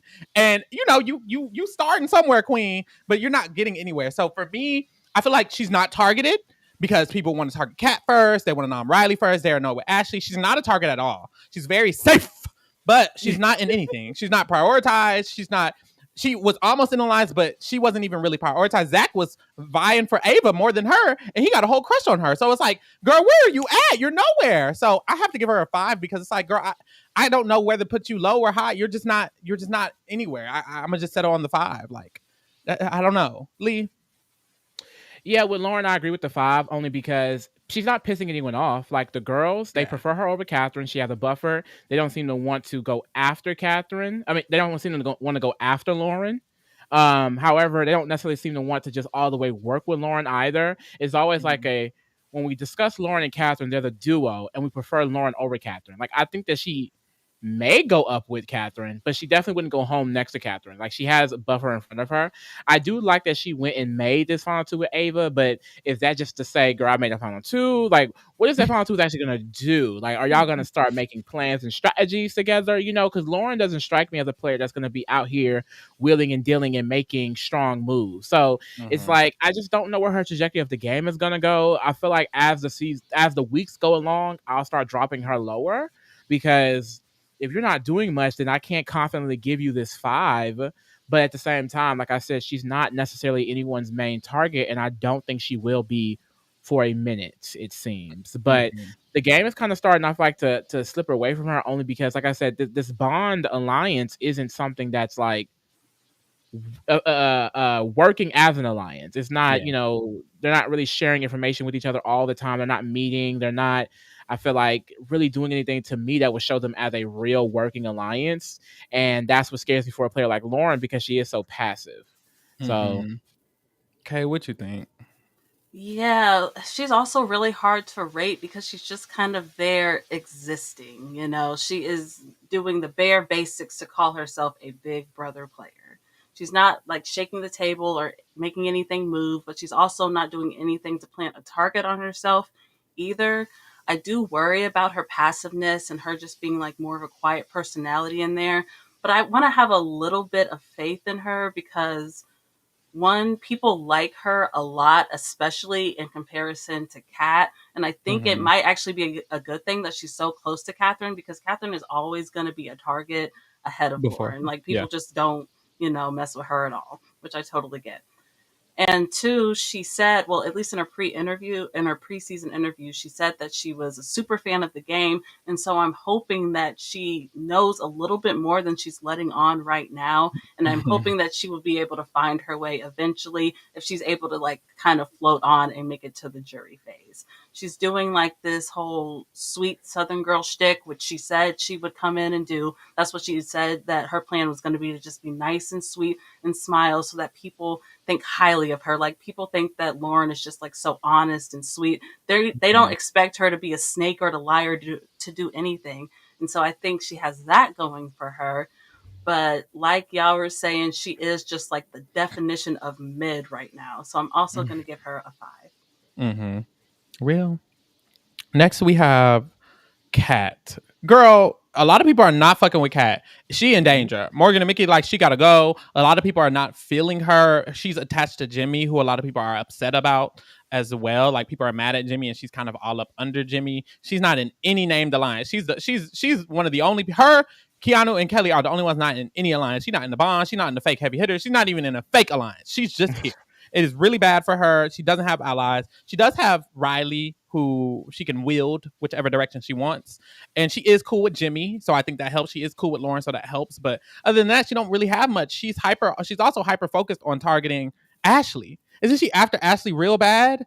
Or Morgan as well? She does not like Ashley. She does not like Mickey. She does not like Morgan. Yeah. She doesn't like any honestly, of the she after the baddest bitches in the house. Like, you finna get fucked up coming for the wrong girls. So it's bad for her. Yeah. Lee, how you feeling? Well, I just clocked. She's after a very specific 3.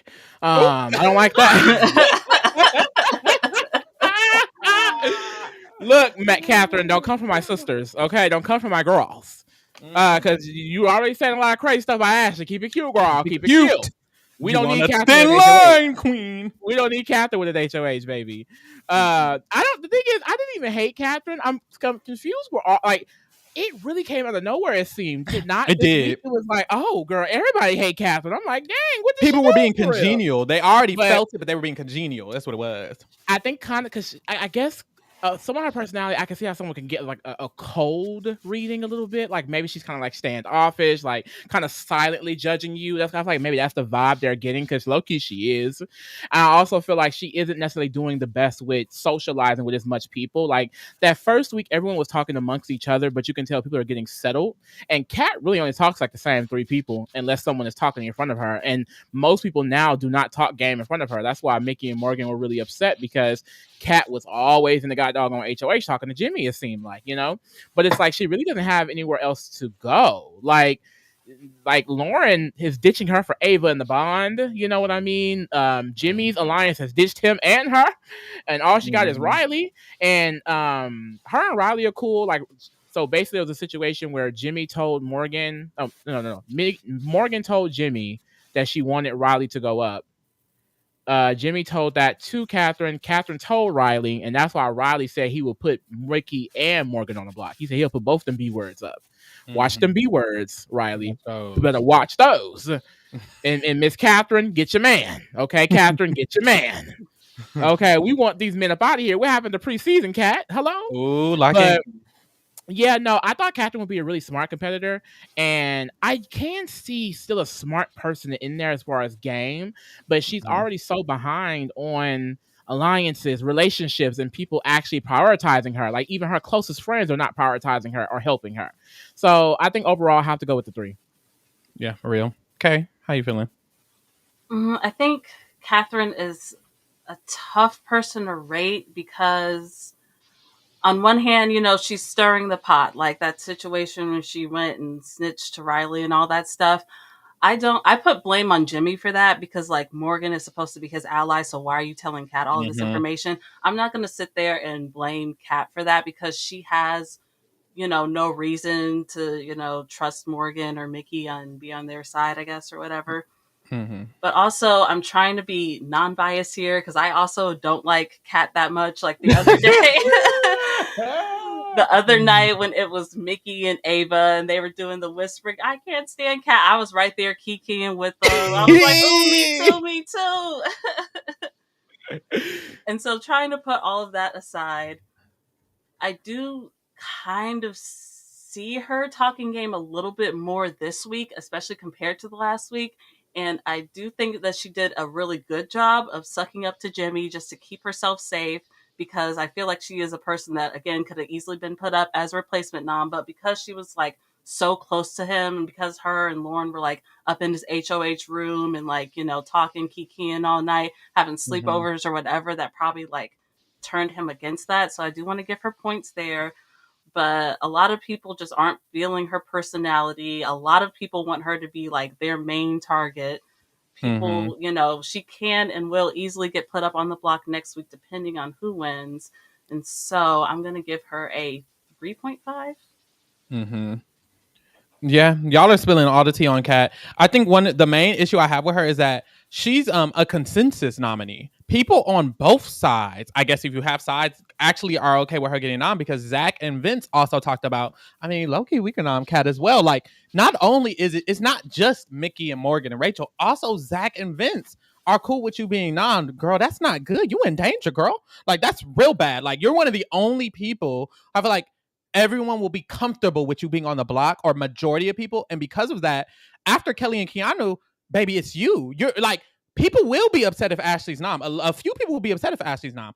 Who won't be mad if Kat's nom other than Rylie, who don't say anything? He really on mute with everybody. So no one's going to stick up for her. If someone says we nom a Kat, nobody's going to be like, don't nom, other than Jimmy. She got Jimmy. But other than that, no one's going to gag. Like, you're in danger. Like, I'm very scared for her. I'm going to give her the 3. I feel like she's very much so going to be a target very soon. All the people in the house say they want her pre-jury damn near. They're like, she definitely can be pre-jury. They're not gagging. They're not friends with her. It's bad. Moving on to Adrian. Baby, Adrian got nommed, and he had nommed. He had one moment talking to the camera and said, yeah, this is going on. This is going on. I feel this way. Maybe I should throw the battle on the block. Maybe I should do this. He was damn near crashing out. And then from then on, he hasn't spoken a word. People have to come up to him and talk game. He doesn't want to reply. He said, I'm not giving no names. I'm going to be quiet. He said earlier today, he was like, maybe I should start talking. Still hasn't started talking. He hasn't campaigned a lick. And he still has people who might want to save him. I will give him that, just because. But he hasn't done anything this week to really save himself. It is really, really bad. I don't know what's going on. I'm not gagging though. Kay, how you feeling? I think Adrian was the biggest surprise to me because he had so much like energy and personality, and he was so loud and cocky in his preseason interviews. But in the house, he's just like the exact opposite of that. He's so quiet. He's like almost shy at times, especially compared to a lot of the bigger personalities in the house. Mm-hmm. And that was just really doing nothing but hurting his social game, especially in the first week.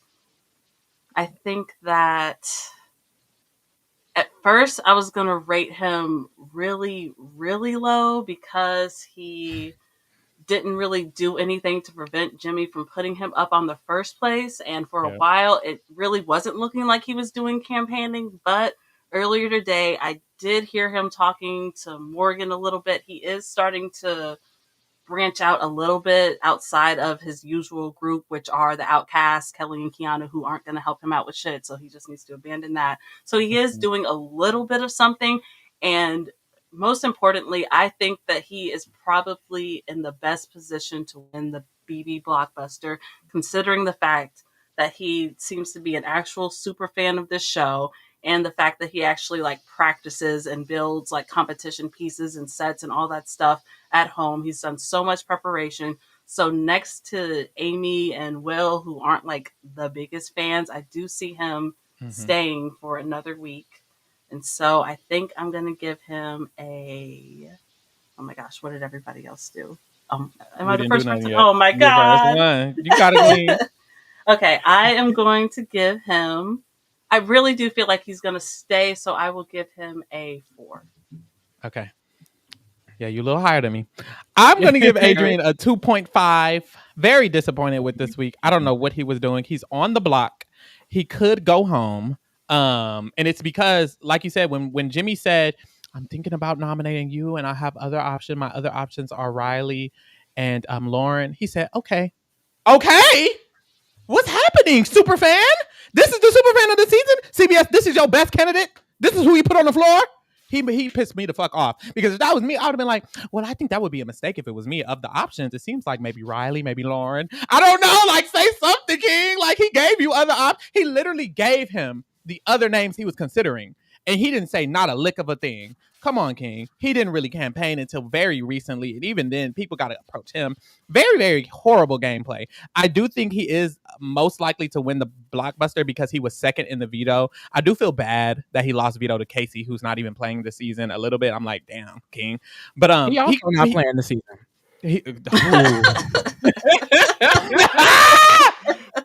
You getting him back, King. So yeah, that I think he could win the Blockbuster. He was second in HOH. He was second in veto. He probably could win the blockbuster. Good luck, King. But other than that, you're not doing nothing. Even if he stay, baby, it's giving you being a nom too, because you all up on Kelley and Keanu still. Why are you so close with Kelley and Keanu? No one likes them. What's not clicking? So 2.5. Lee, how you feeling? Girl, you see how Adrian cut out my the mic? chat said, "Oh, Lee, don't start." Child. Girl, the Adrian didn't cut out my camera, girl. That's that karma. I was talking too much shit about him. Oh no. That's that karma. That's that karma. Here go Taylor Hell in the chat. Shout out to Taylor Hell in the chat. Woo! Period, Taylor. She said 2.5 is wild. Yeah, baby. He was wild for allowing him to put him on the block. That's what was wild. Shout out to Taylor. Y'all better get into this Friday Big Brother. What's it called? Unlocked. Big Brother Unlocked. Get into Big Brother Unlocked on Friday, hosted by yours truly, Taylor Hell. Well, I'm not yours truly. The iconic, the wonderful Taylor Hell. Y'all better get into it or whatever. And also, while you get into that, once you're done watching Unlocked, make sure you get into our Big Brother After Show, the real Big Brother After Show. Shout out to Taylor too, but the real one. We will be with Jessica Milagros tomorrow discussing this week of Big Brother. Make sure you use the hashtag KingdomSpeaks to send in your questions. I don't see y'all sending in those questions. As Lee is getting his computer together, y'all could be typing up that question on Twitter and on Blue Sky so we can talk to Jessica Milagros. Thank you. Period. Period. You made that up. Shout out to Taylor in the chat. But who we on? Adrian is just very disappointing. Honestly, he really is. Like, and I love Adrian because he's fighting for his family, and hearing him talk about it and seeing someone so passionate about this game, it's like you see yourself in them a little bit. You really do. Mm-hmm. So it's unfortunate when you watch and you see someone who loves this game, who built a wall in their backyard because they love this game so much, go in there and seemingly not try like that. It's just like you want them to like really go in there and try. And what's scary is that he thinks this is what's best for his game, which is even more concerning. Yeah. Oh, I'm not going to talk game for the rest of the week. You're nominated, sir. You have to talk game. People need to know why they need you in the game. Like, he's staying this week because Amy is so annoying that people don't want to keep her, basically. If Amy was not that annoying, you know, he would be effed. And he still is, because if he's nominated next to Will, he is going home. Yep. And so he better hope and pray Amy don't win that BB blockbuster, because he's done zero work this week to try and help his position. To me, it's so disappointing. If he goes up in the game, he goes up in the game. But this week it was bad. I have to go for a straight 2. Yeah, he doesn't do anything. When he told he was going up, crickets. And like Kay said, he's now talking to people, and I do want to give him credit for that. But it's like, girl, it's almost a little bit too late. We about to be voting tomorrow, damn near. Like, come on now. It hurts to see someone that loves this game, who says they need the money, who says that they want to change their family's lives. Like, you just would want them to like fight harder or more smarter, you know? Like, none of the things that he's been doing so far in this game have been smart for him. You're hitching your wagon to Keanu and Kelley, and now all of a sudden you don't want to talk game with anyone when you're the person nominated, and now the target is switching onto you. There was a situation where he didn't want Amy to even go up because he knew that would make it bad for his game, and he didn't talk to Jimmy about that at all. I didn't see him talk to Jimmy since Jimmy nominated him, basically. Nope. I'm like, sir. I mean, like, I just wish there was just some more effort, it seemed. Because other than when he was sitting there talking to himself, saying all that crazy stuff, we don't even see him on the feeds. It's like, where are you? He's not doing anything. And that's what sucks, because I want him to succeed. I want him to be able to get this money for his family and become this like legend that he spoke about. And he goes in there, he's doing this. So I'm just like, sir, where is it going to go from here?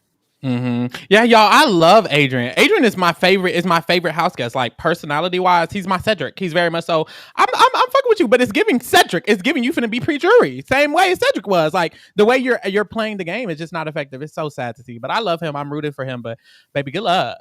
Next we have Vince Chow. Vince is still kind of in a decent position. He's getting invited into everything. Anything that gets brought up, Vince is invited into. He's invited into this new alliance. He's in the bond. He's in the heavy hitters. He's in everything. He's very, very well insulated, well protected. There have been conversations from even a Mickey about how Vince, he might not need to go. Ashley and Amy have had a lot of conversations, but no shade. Who are they? Mostly everybody else is still cool with Vince. I just think maybe a Rachel, maybe a Mickey are side-eyeing him because they understand he's in a really good position. But and Rachel said she would nominate Vince. Rachel did say she would nominate Vince if she won HOH. Do I believe her? Not sure. But he's in a very insulated position. Even if he is nominated by that one person, he will not go home. I don't believe at all.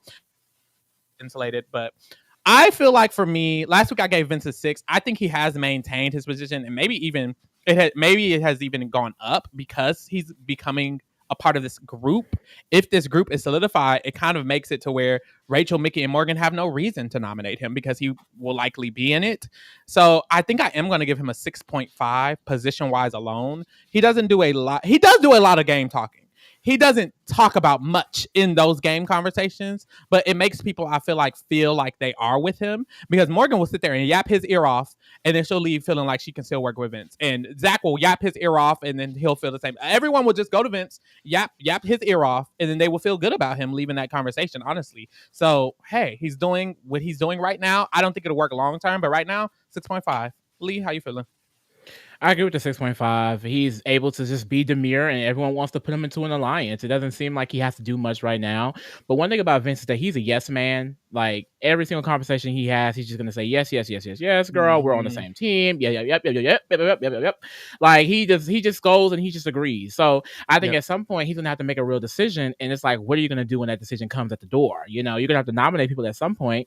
You have to, vote people out at some point. Like, there are harsh decisions that's gonna have to come, and I'm excited to see how he's gonna handle it, because everyone does think that they're an ally with Vince to some extent. Like, right now it's really, really good, but like, I don't know, he seems like a type of player that could crack under pressure. I don't know. I got that sense in his week 1. He seemed slightly uneasy just as a player. He seemed like he always wanted other people's advice and things like that. So I don't know how. I think he's going to be in the end game. I just don't know how well he's going to maneuver it. You know, can he keep his energy all the way to an end? I don't know yet, but right now it's a 6.5. Yeah. Okay. I think Vince is doing really well right now because he's like Switzerland. He's like a very neutral player, and he's able to just go whichever way the wind blows. He's kind of a social chameleon, which I think is really helpful in a game like this. I was really surprised, considering I didn't think his HOH went super well. And during week 1, he just kind of showed me that he was, no shade, kind of a cowardly player sometimes. Very cowardly. Yes. And I do think that's still true, but because he was the first HOH, he was able to like get himself in a good position still, to where he's in the middle of all this action and people are wanting to work with him and bring him into plans. He's able to talk to all sides of the house and kind of move around. And right now, even though he was the first HOH in the past few years, they haven't traditionally done very well. Right now, I think the only person that would be looking at Vince immediately is probably Ashley. And so for that reason, I am going to give him a 7 feels too high. A 7 feels too high. No, he doesn't deserve it. How about a 6.5? I'll go. Yeah. 7 does feel too high. That's why I had to be cute. A lot of people in the chat are comparing him to Enzo. I kind of see that. Yeah. Enzo was a yes man as well. Enzo would, every person he talked to, he would just say, he would agree with them. Like, yeah, yo, you're right, yo. He would talk to Bailey and Davon about targeting code. Yeah, you're right, yo. Yeah, yo, exactly, yo. I do the same thing, yo. When I'm HOH, that's exactly who I'm nominating, yo. Same thing. He'll go to Memphis, say the same thing. He'll go to Nicole Franzel. She'll be what? Enzo? Yeah, yo.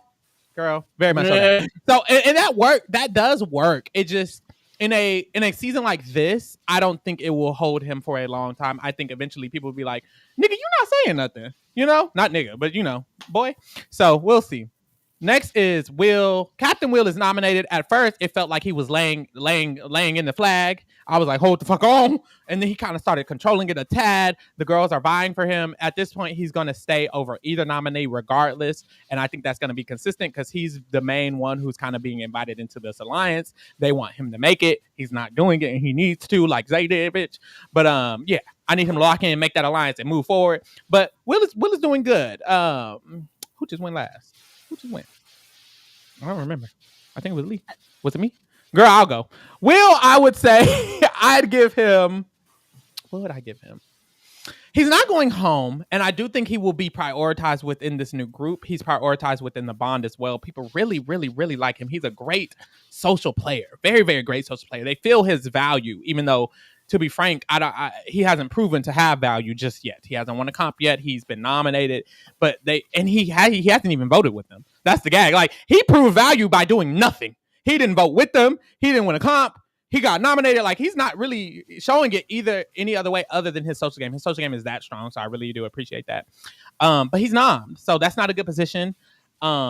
And although I feel like he's staying, I do feel like he could have did a little bit more work to avoid getting nommed, or making sure he was the reason he was staying, using his own volition. And a lot of people were doing it for him, which is still good. But, you know, I just wish he would have worked a little harder. But I will say, I think he's going to be really good moving forward in this game. Right now, I'm going to give him a 4. Because, baby, you nommed, you in danger. You're probably staying, and you're probably going to be in the main alliance, but you in danger. Lee? Yeah, Captain Will kind of disappointed me this week. It does feel like he kind of checked out a little bit when it came down to him being nominated. Like the defeat I was seeing him have when it came to the point he was like, "Oh well, I'm not gonna be here. These young kids are all gonna choose each other, and there's no hope for me." And Mickey and Morgan, multiple people had to go to him and tell him, "Look, no, you're gonna stay. You have the votes, you have the numbers. Like, think about it. Like, you're not gonna just go home." Like, he had already in his mind was like, "Oh well, this person's not gonna vote me. This person's not gonna vote me. I'm just gonna go home. All these young people are gonna vote to save him." Adrian also does not talk to these people. Talk to them. Go have those conversations. So the players that I thought Will could be, I'm kind of disappointed because I don't really see that. I feel like it may be too easy for him to just give up and be like, "Well, I don't have him. I don't got the votes. It's done," you know? And I just hate that he was able to kind of get out of it so quickly, because he did balance a lot of relationships that first week. And it feels like it all came tumbling down when he voted to save Zay, which was also a bad decision. And then you have Keanu blaming him after, and it was just a lot. So I would love to see Will progress from here. My only fear is that, you know, this alliance that they're trying to make him create, it's not necessarily created yet. So I can't like give him the basis of that safety because it's not solidified. And then also the group that was kind of there with the Burger Boys to save Zay isn't there anymore. He still has the bond, but I'm like, okay, how are you going to socialize or settle yourself in the game after this week to make sure you're not a random target again, you know? And to be fair, 2 people had to go be taken off by a twist to get him nominated, but he still was, and he still threw in the towel. When, sir, you're the safest man on the block. Like, realize the game you're playing, Captain Will. Like, you are someone that could really be a strong contender, and I wish he win. saw that. So for me this week, it's a 3. It's a 3 because I don't know if he's gonna really have that second, you know, gust of wind that's gonna really second breath of wind that's gonna make him want to stay in this game. Okay, how you feeling? So I feel for Will because he's somebody I really like a lot, and I don't like that he's in this position on the block, but I totally understand why he's there, because that whole Burger Boy bullshit alliance that they did, and when he decided to vote for Say, was such a mistake for him, because it seemed like all throughout that week, people like Mickey and Morgan were like really talking, and Rachel were really talking to Will and like really getting to know him and trying to bring him in. And it seems like he abandoned that so quickly just to like be with the boys in this like cobbled together alliance.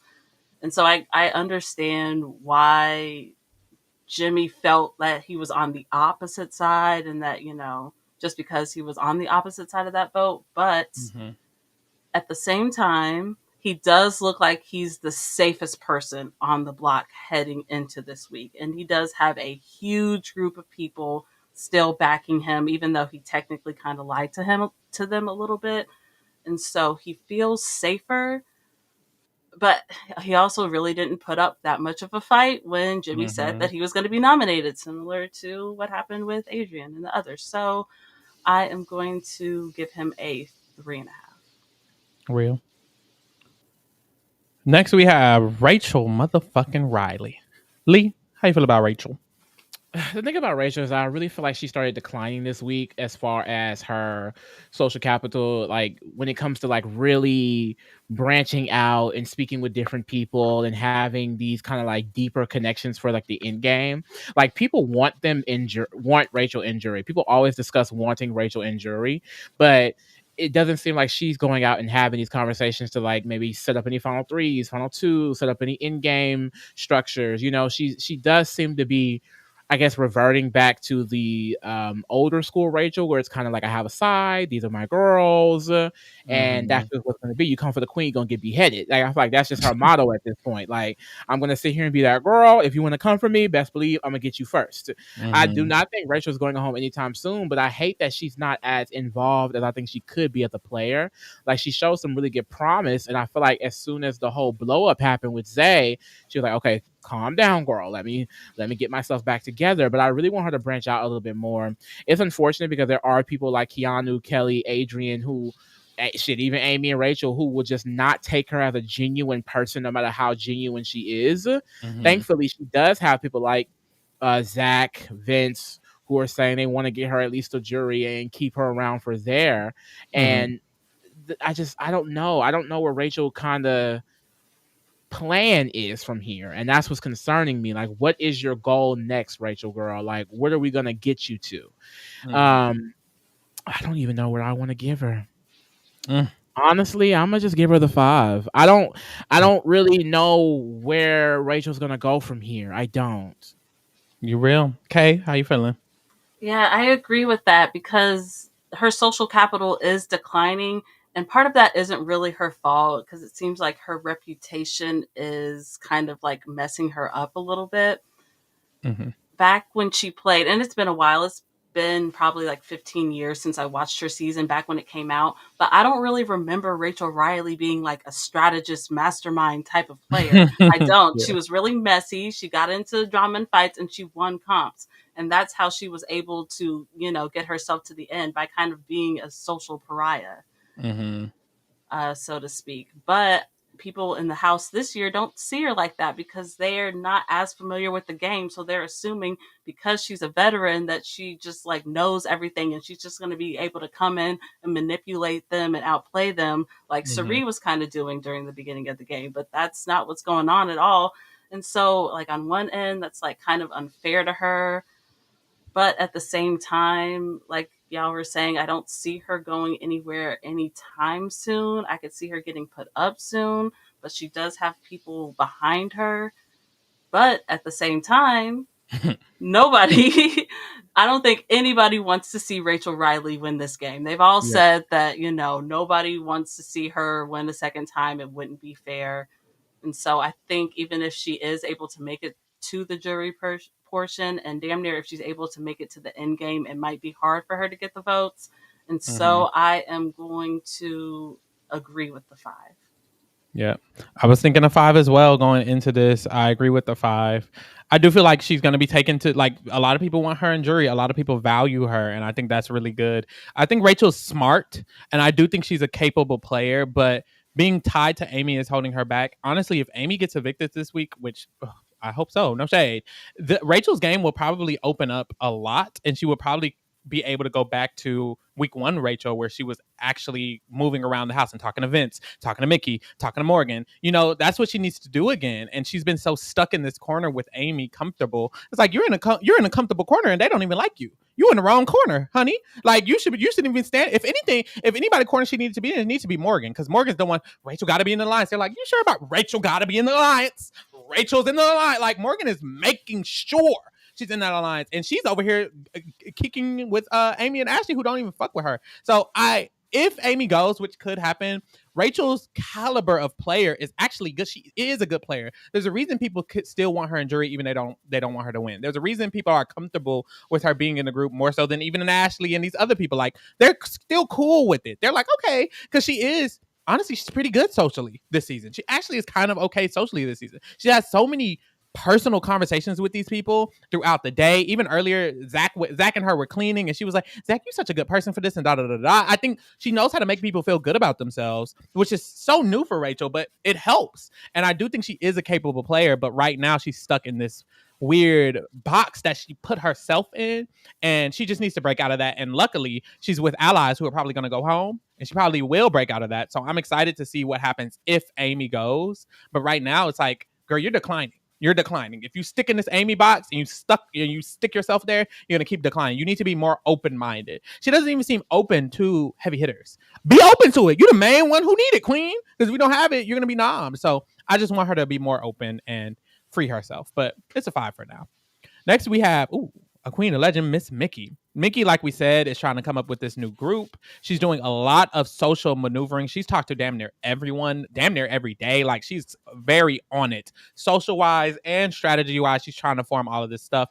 The only problem on Mickey's end is that people like Kat have slandered her name here, mentioned her name here and there. But what the fuck is a cat? No shade. And also, everyone knows about her power, damn near. Almost everyone has mentioned she got the power. Adrian mentioned it to the cameras. Zach knew it when he was in the challenge. Ashley and Amy talk about it every day. They done told Rachel. Morgan knows about it because she told Morgan. Everybody damn near knows about this power. So if she tries to use it, she's going to be fucked. But let's just say she's not going to do that.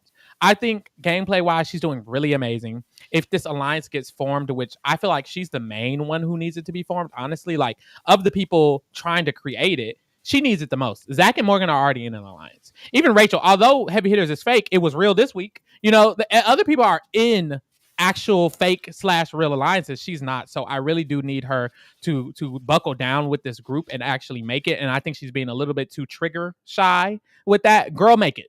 Get them all in the room. Whatever you need to do, make it, girl. Lock it in because she needs it. And if she does make that, she will be the head of this season. Right now, she's doing really good. I like the work she's doing. I just feel like because she's not in a solidified group, because it hasn't been made yet, although she's doing all this amazing work, there's still avenues where she could be shut out or left out. If someone in, what's that alliance that Vince and them are in that she's not? If someone in these other alliances continue to win HOHs and comps and then they don't make this new alliance, it's like, Mickey, you're going to be left out. And people know you have the power. And then eventually she might become a threat. So that's what scares me about her. And that's why I'm like not 8, 9 right now. She should be an 8 or a 9, but she's not because she doesn't fully do the things I need her to fully make the alliance, fully create a final 3, fully create a final 2, fully create a final 4, fully do these. She doesn't really do it. She just mentions it. And that's not enough. So I think I'm gonna keep her at the 7. Lovely gameplay. I want her to be an 8. You know, right now, Paige, you're a 7. I need you to be an 8. Very much so, Abby Lee Miller. Eat it up. Lee, how you feeling? Yeah, with Mickey, that's my biggest fear. One, this power, like my sister, it's not her fault. I guess it is. Because she told Morgan, and then Zach figured it out because of what he was doing in the challenge. Mm-hmm. And then Ashley, I can't tell if she overheard. I believe it's that she saw them talking for a long time after the competition and just deduced from that Zach Mickey also Zach mentioned it to her. Zach mentioned, I think Mickey has it, and she connected that to Mickey and Morgan talking for a long time. So she was like, she has it. Mm-hmm. So a lot of people got her clocked. That's not a good thing. And I also don't love that she is not in a solidified group and she's not trying to necessarily do it herself. It seems like she's trying to push it on someone else to do it. And I don't love that. I would love for them to get this group, solidify it, because it needs to be surrounding her, especially if she wants to still try to use this damn power. And that's what scared me the most. I do think that she is very impressive as a player.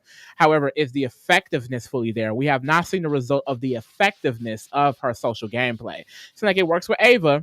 I don't know what it does with an Adrian, Kat, Lauren, Rylie, don't like her. Keanu, I'm still seeing where it's going to happen with there. Because it does seem like what Mickey and Morgan are trying to do is groom, prime Keanu into going after Jimmy. You know, and you know, Rachel kind of tried to do that at one time too. Like, I'm gonna use Keanu as my shield. It's like I think they kind of want to do the same thing with Keanu, but Keanu is not to be trusted. So I don't know. He's not usable, honestly, unfortunately. Yeah. So I think that's just my one fear. It does to me feel like some more people need to go before I feel solidified in her position as a player in this game. Because her name is now getting thrown out there as someone to go up by a certain people, and she's not necessarily protected by any group. So that is terrifying.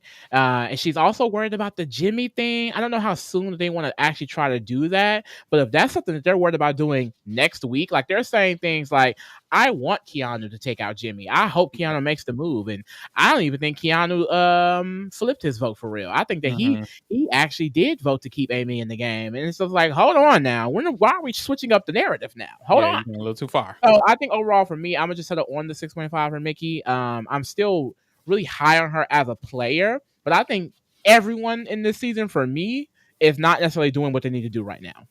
Period. Okay. Yeah, I definitely agree that she could be doing more right now. I kind of do want her to hurry up and lock in and get this thing solidified. And I want her to do it in her own image, instead of trying to get other people to create this group for her. But I'm not going to lie, my rating might be a little biased because I love me some Mickey. As you Period. I should. love her.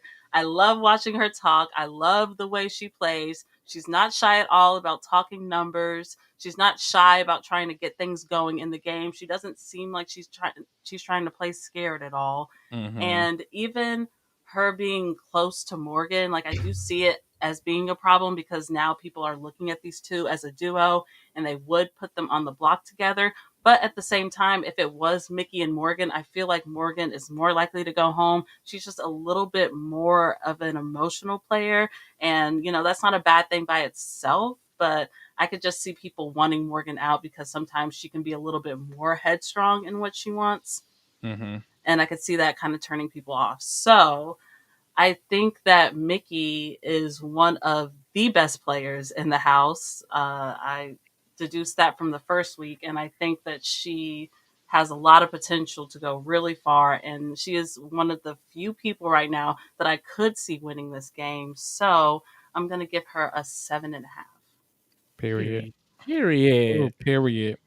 Next, we have Jimmy. Loki, he flopping bad. Girl, this HOH was bad for him. Everybody hate him. Kay, how you feeling about Jimmy? Oh my God, Jimmy, Jimmy, Jimmy. Oh my goodness. Jimmy is a lot. Let me see. Mm-hmm. Hold on. I had some notes for him somewhere. Okay, so the pros for Jimmy is that he is very, very, very, very social. Like he probably says the most words out of everybody in the house. Like he never shuts up. He's constantly talking. But even though he's so social, this guy is terrible at communication. Because here's Yeah. the thing about communication. It's a two-way street. And Jimmy talks way more than he listens, which is why I think he's in a position right now where a lot of his allies want to now go against him and get him out of this house. I Mm-hmm. feel like there is no reason for people like Mickey and Morgan and Rachel to be like as pissed at him as they are. There's no reason for him not to do his due diligence of consulting with his allies and friends before he did his nominations. There was no reason for him to be as stubborn as he was. And there was no reason for him to use all these excuses like, oh, it's too early to get this person out. Oh, I don't want to get that person out. Like, I just don't really understand where his head was at this week. But with that being said, Jimmy is a drama queen. There's always going to be something going on when Jimmy's on the show. So I don't have Mhm. like as much hate or vitriol as him as other people do. I feel like people just don't like him because he's mean, which, I Right. totally Legit. get. But overall in the game, he seems like both a bad enemy to have and a bad ally to have. And Mm-hmm. so for that reason, I'm going to give him a 3.5. Is that too high? You real? No, that's real. I think I was low key thinking a little bit higher, but child, I don't know now. Yeah, I'm gonna give Jimmy the 4. I agree with everything Kay said, honestly. Also, I feel like the reason he's not so low is because everyone keeps saying they still want him in jury. Like even Morgan and Mickey, they were like, well, Morgan said, even though we don't like him, we should keep him in jury. Mickey is like, girl, let's get him out next week, which is scary. But Morgan still wants him in jury. Zach and Vince had a conversation and they said they still want him in jury. Rachel mentioned still wanting him in jury. I think people still want him longer than Rylie and Ashley and Keanu and Kelley. So I think he has a chance to get back in good graces. Also, Jimmy is not a bad player.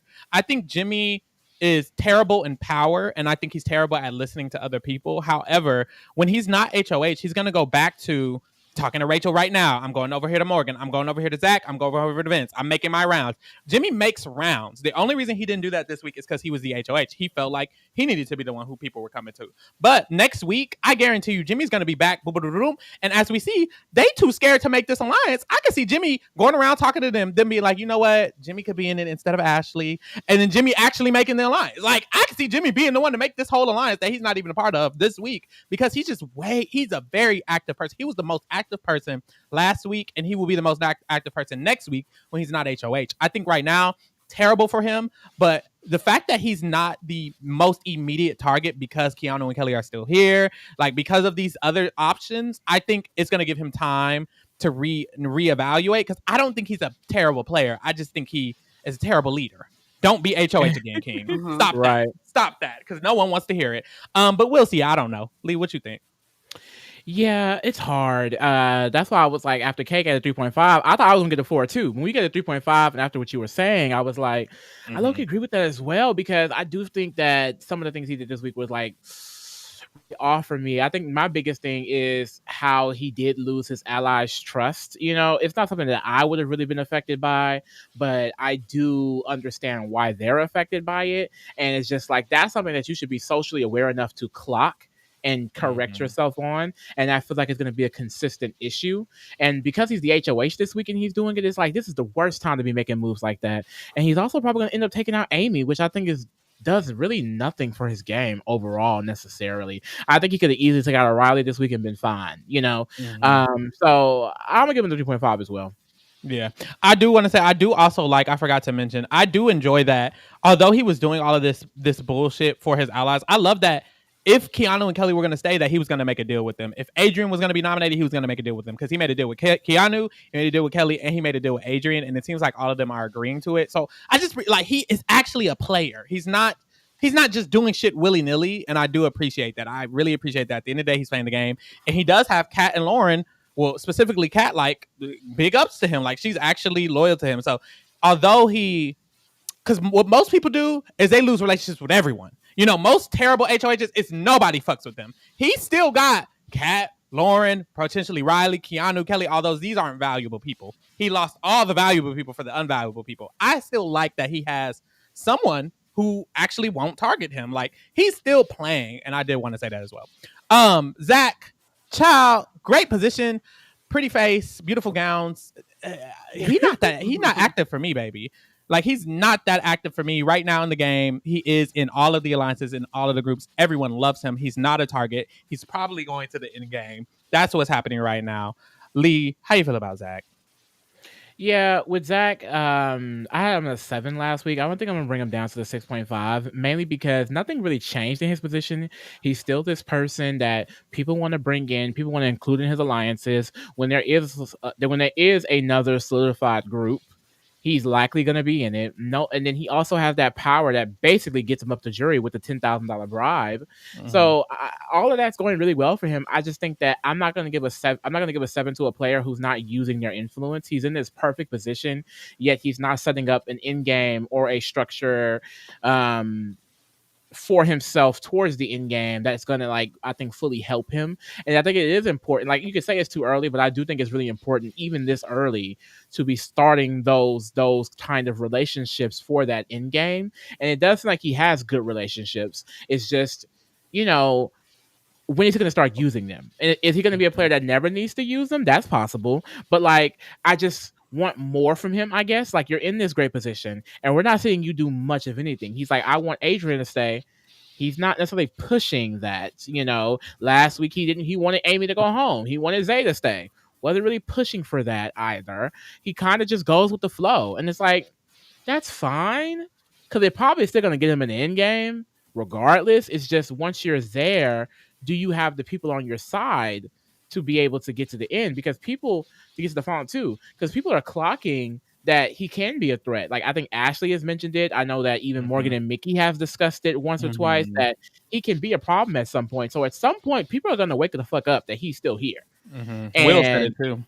Will said it as well. So I'm like, what's going to start happening when you start getting clocked, sir? You know, it's like, are you going to stick your neck out and start protecting some of these people that can be buffers for you, that can help take out some of the other people that you're working with, you know? So I just want more of an agenda from him. I guess I want to hear it maybe in the diary rooms, maybe to see the actions on feeds when he's speaking to other people. Like, what is his end goal here, you know?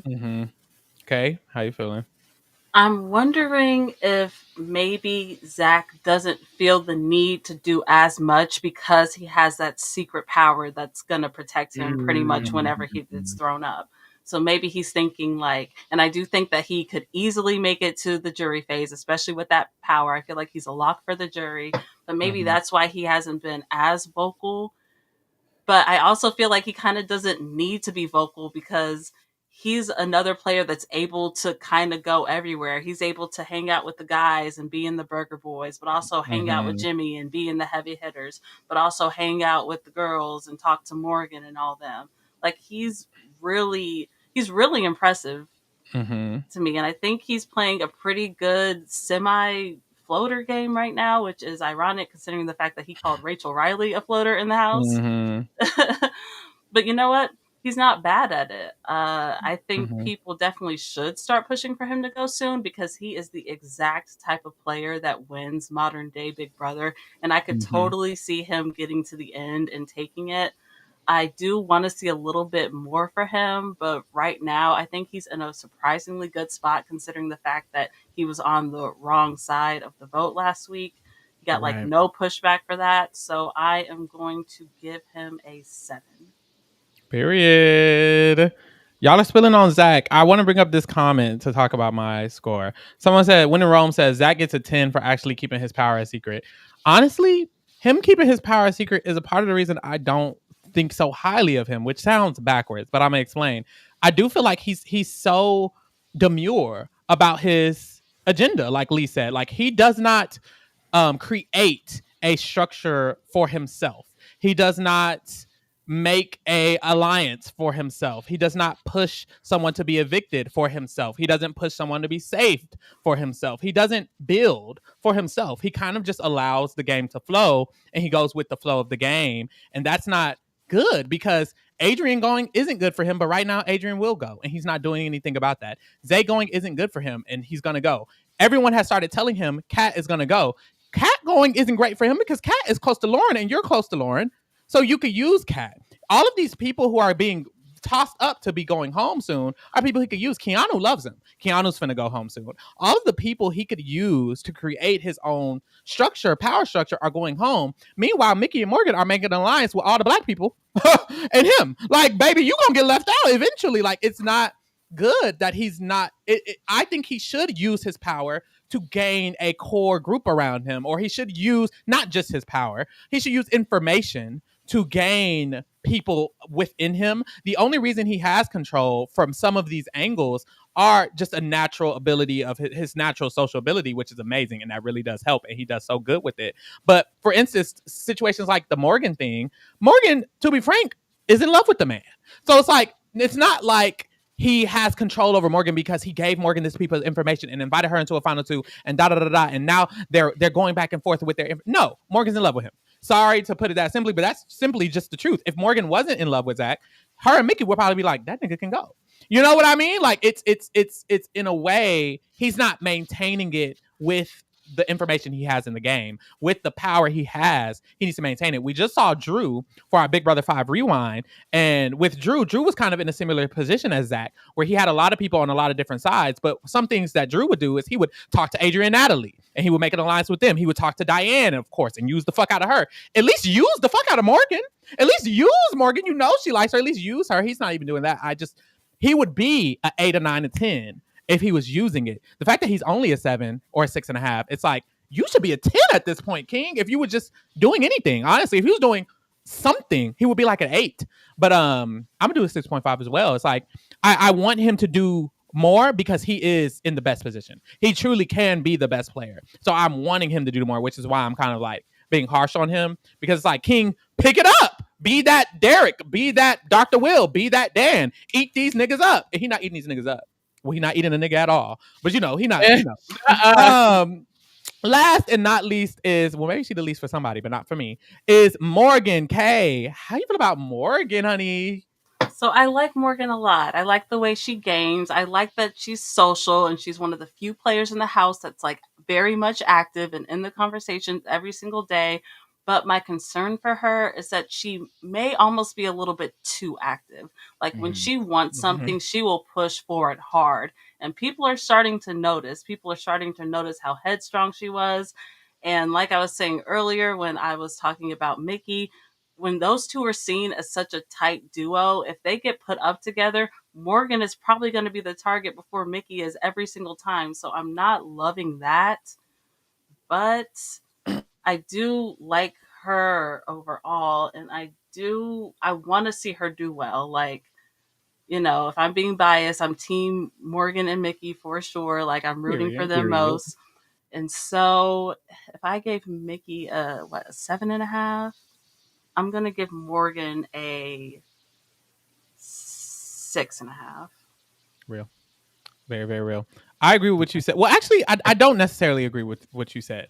I do feel like Morgan is more threatening as a player, but I also think because Morgan is more active, she's more insulated. If Morgan and Mickey are nommed, why would Zach and Vince evict Morgan? You know, like Morgan has a relationship with Zach and Vince. Morgan has a relationship with some of these other outsider players that can extend to some of the other outsider players that can protect her. And I think that's my worry with Mickey. I know we're not on Mickey, but that was what I was saying about Mickey. I was like, girl, I need you to have a structure. I need you to have a core, because the truth is the alliance that Morgan is trying to includes Zach and Vince, because Morgan is with Zach and Vince, and the alliance Mickey is trying to make includes Ashley, because Mickey is more with Ashley. But in reality, if we're thinking about which alliance is more likely to actually happen, a part of me feels like it's probably the Vince Morgan Zach one, because Morgan is more active she talks game all the time. Like, she does a lot more. And I do feel like that could set her up better. It's so weird because being active always helps. So even though she's almost overly active, I do feel like it's going to be, we might be baffled by it, but I could see her getting nom next to a better social player and staying, because Zach's going to be like, well, shit, she's in love with me. Well, he might not say those exact words, but he's going to be like, I've been working with Morgan. I'm not working with Rachel. I'm not working with Jimmy. I'm not working with Mickey. I'm working with Morgan. So her being so active really, really helps. I really do enjoy that. It's just, I do agree on the sense of, if she becomes a target and Zach's like, actually, I'm targeting Morgan, that's more likely to occur as well. So then it's like, okay, it brings you back down, Queen, because you're more likely to become, Zach says, actually, Morgan needs to fucking go, you know, or Ashley randomly puts her up, you know? So I think it's both things at the same time, which is weird. I like her activeness a lot. It always helps. Even earlier today, Ashley trying to throw her under the bus to Rachel, she was like, Rachel, Morgan is thinking about saving Adrian over Amy. 3 minutes later, Morgan comes in and she's like, girl, I'm thinking about saving Adrian over Amy. Like, she's honest and she's active and she's always talking game with people, so it kind of negates any negatives. It's like, what could you say negative about her? Like, when Ashley tries, she goes and tells the person herself, you know, she's so active. So I think she will even herself out. It reminds me of a Vanessa, very chaotic, but also because she's so active, she could control it. Like, you're chaotic but active, so you can lock in, Queen. But I don't know. She scares me, so I'm not gonna give her as high as a score as Mickey, because Mickey doesn't scare me. Mickey seems very reserved and calm and demure and mindful. Morgan seems chaotic and a little cracked. So I'm gonna give Morgan a 6.5. Because I feel like she's playing very good. I think she's playing one of the best games, but it's risky. One of the more risky versions of the best games. Zach and Mickey more likely to stay than you, Queen. You know, Lee, how you feel?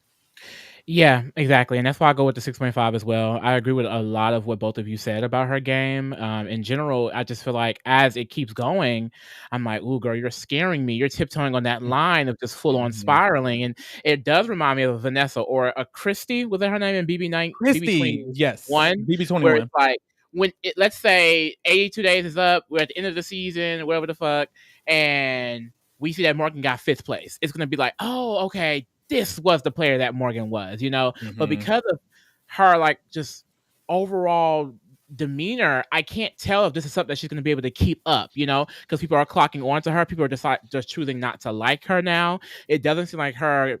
She is very active. She even talks to the people who don't like her. It's just, it's not effective with a lot of people as well. Like, there's a whole side of people in this game that is probably not going to listen to anything Morgan says at all. And the thing is, yes, she has Vince. Yes, she has Zach. But they're pretty agreeable players for the most part. So if someone like Lauren has HOH and Lauren is like, I want Morgan out of here this week. Are they going to fight that hard, you know? Because they haven't fought for really anything like that. I mean, they didn't even fight that hard for Zay, it seemed like. God damn it! So I'm just like, I'm trying to figure out, like, does she stay in almost every scenario? I don't know, especially if it's next to her allies. I don't know. It scares me, but she gives me the type of player that she can be the winner of this season, because we don't know. It could be, you know, it's already set in stone, girl. The winner is there. We just don't know it yet. And I'm like, she could be the winner, but this entire season, we're gonna be like, damn, how? Right. I feel like if Morgan was to win this season, or to be even in single digit, in my opinion, at this point, I'm like, damn, how the fuck Morgan got here? Because she is so, I feel like, just on this thin line of like becoming this big target, crashing out, going home, and being one of the best players we've seen, you know? So I'm like, and I want to give her such a higher score, because I'm like, she really is a player with a lot of potential in this game. It's just, I would love to see her be similar to Mickey, just surrounded in a group that's hers. And we haven't seen that yet.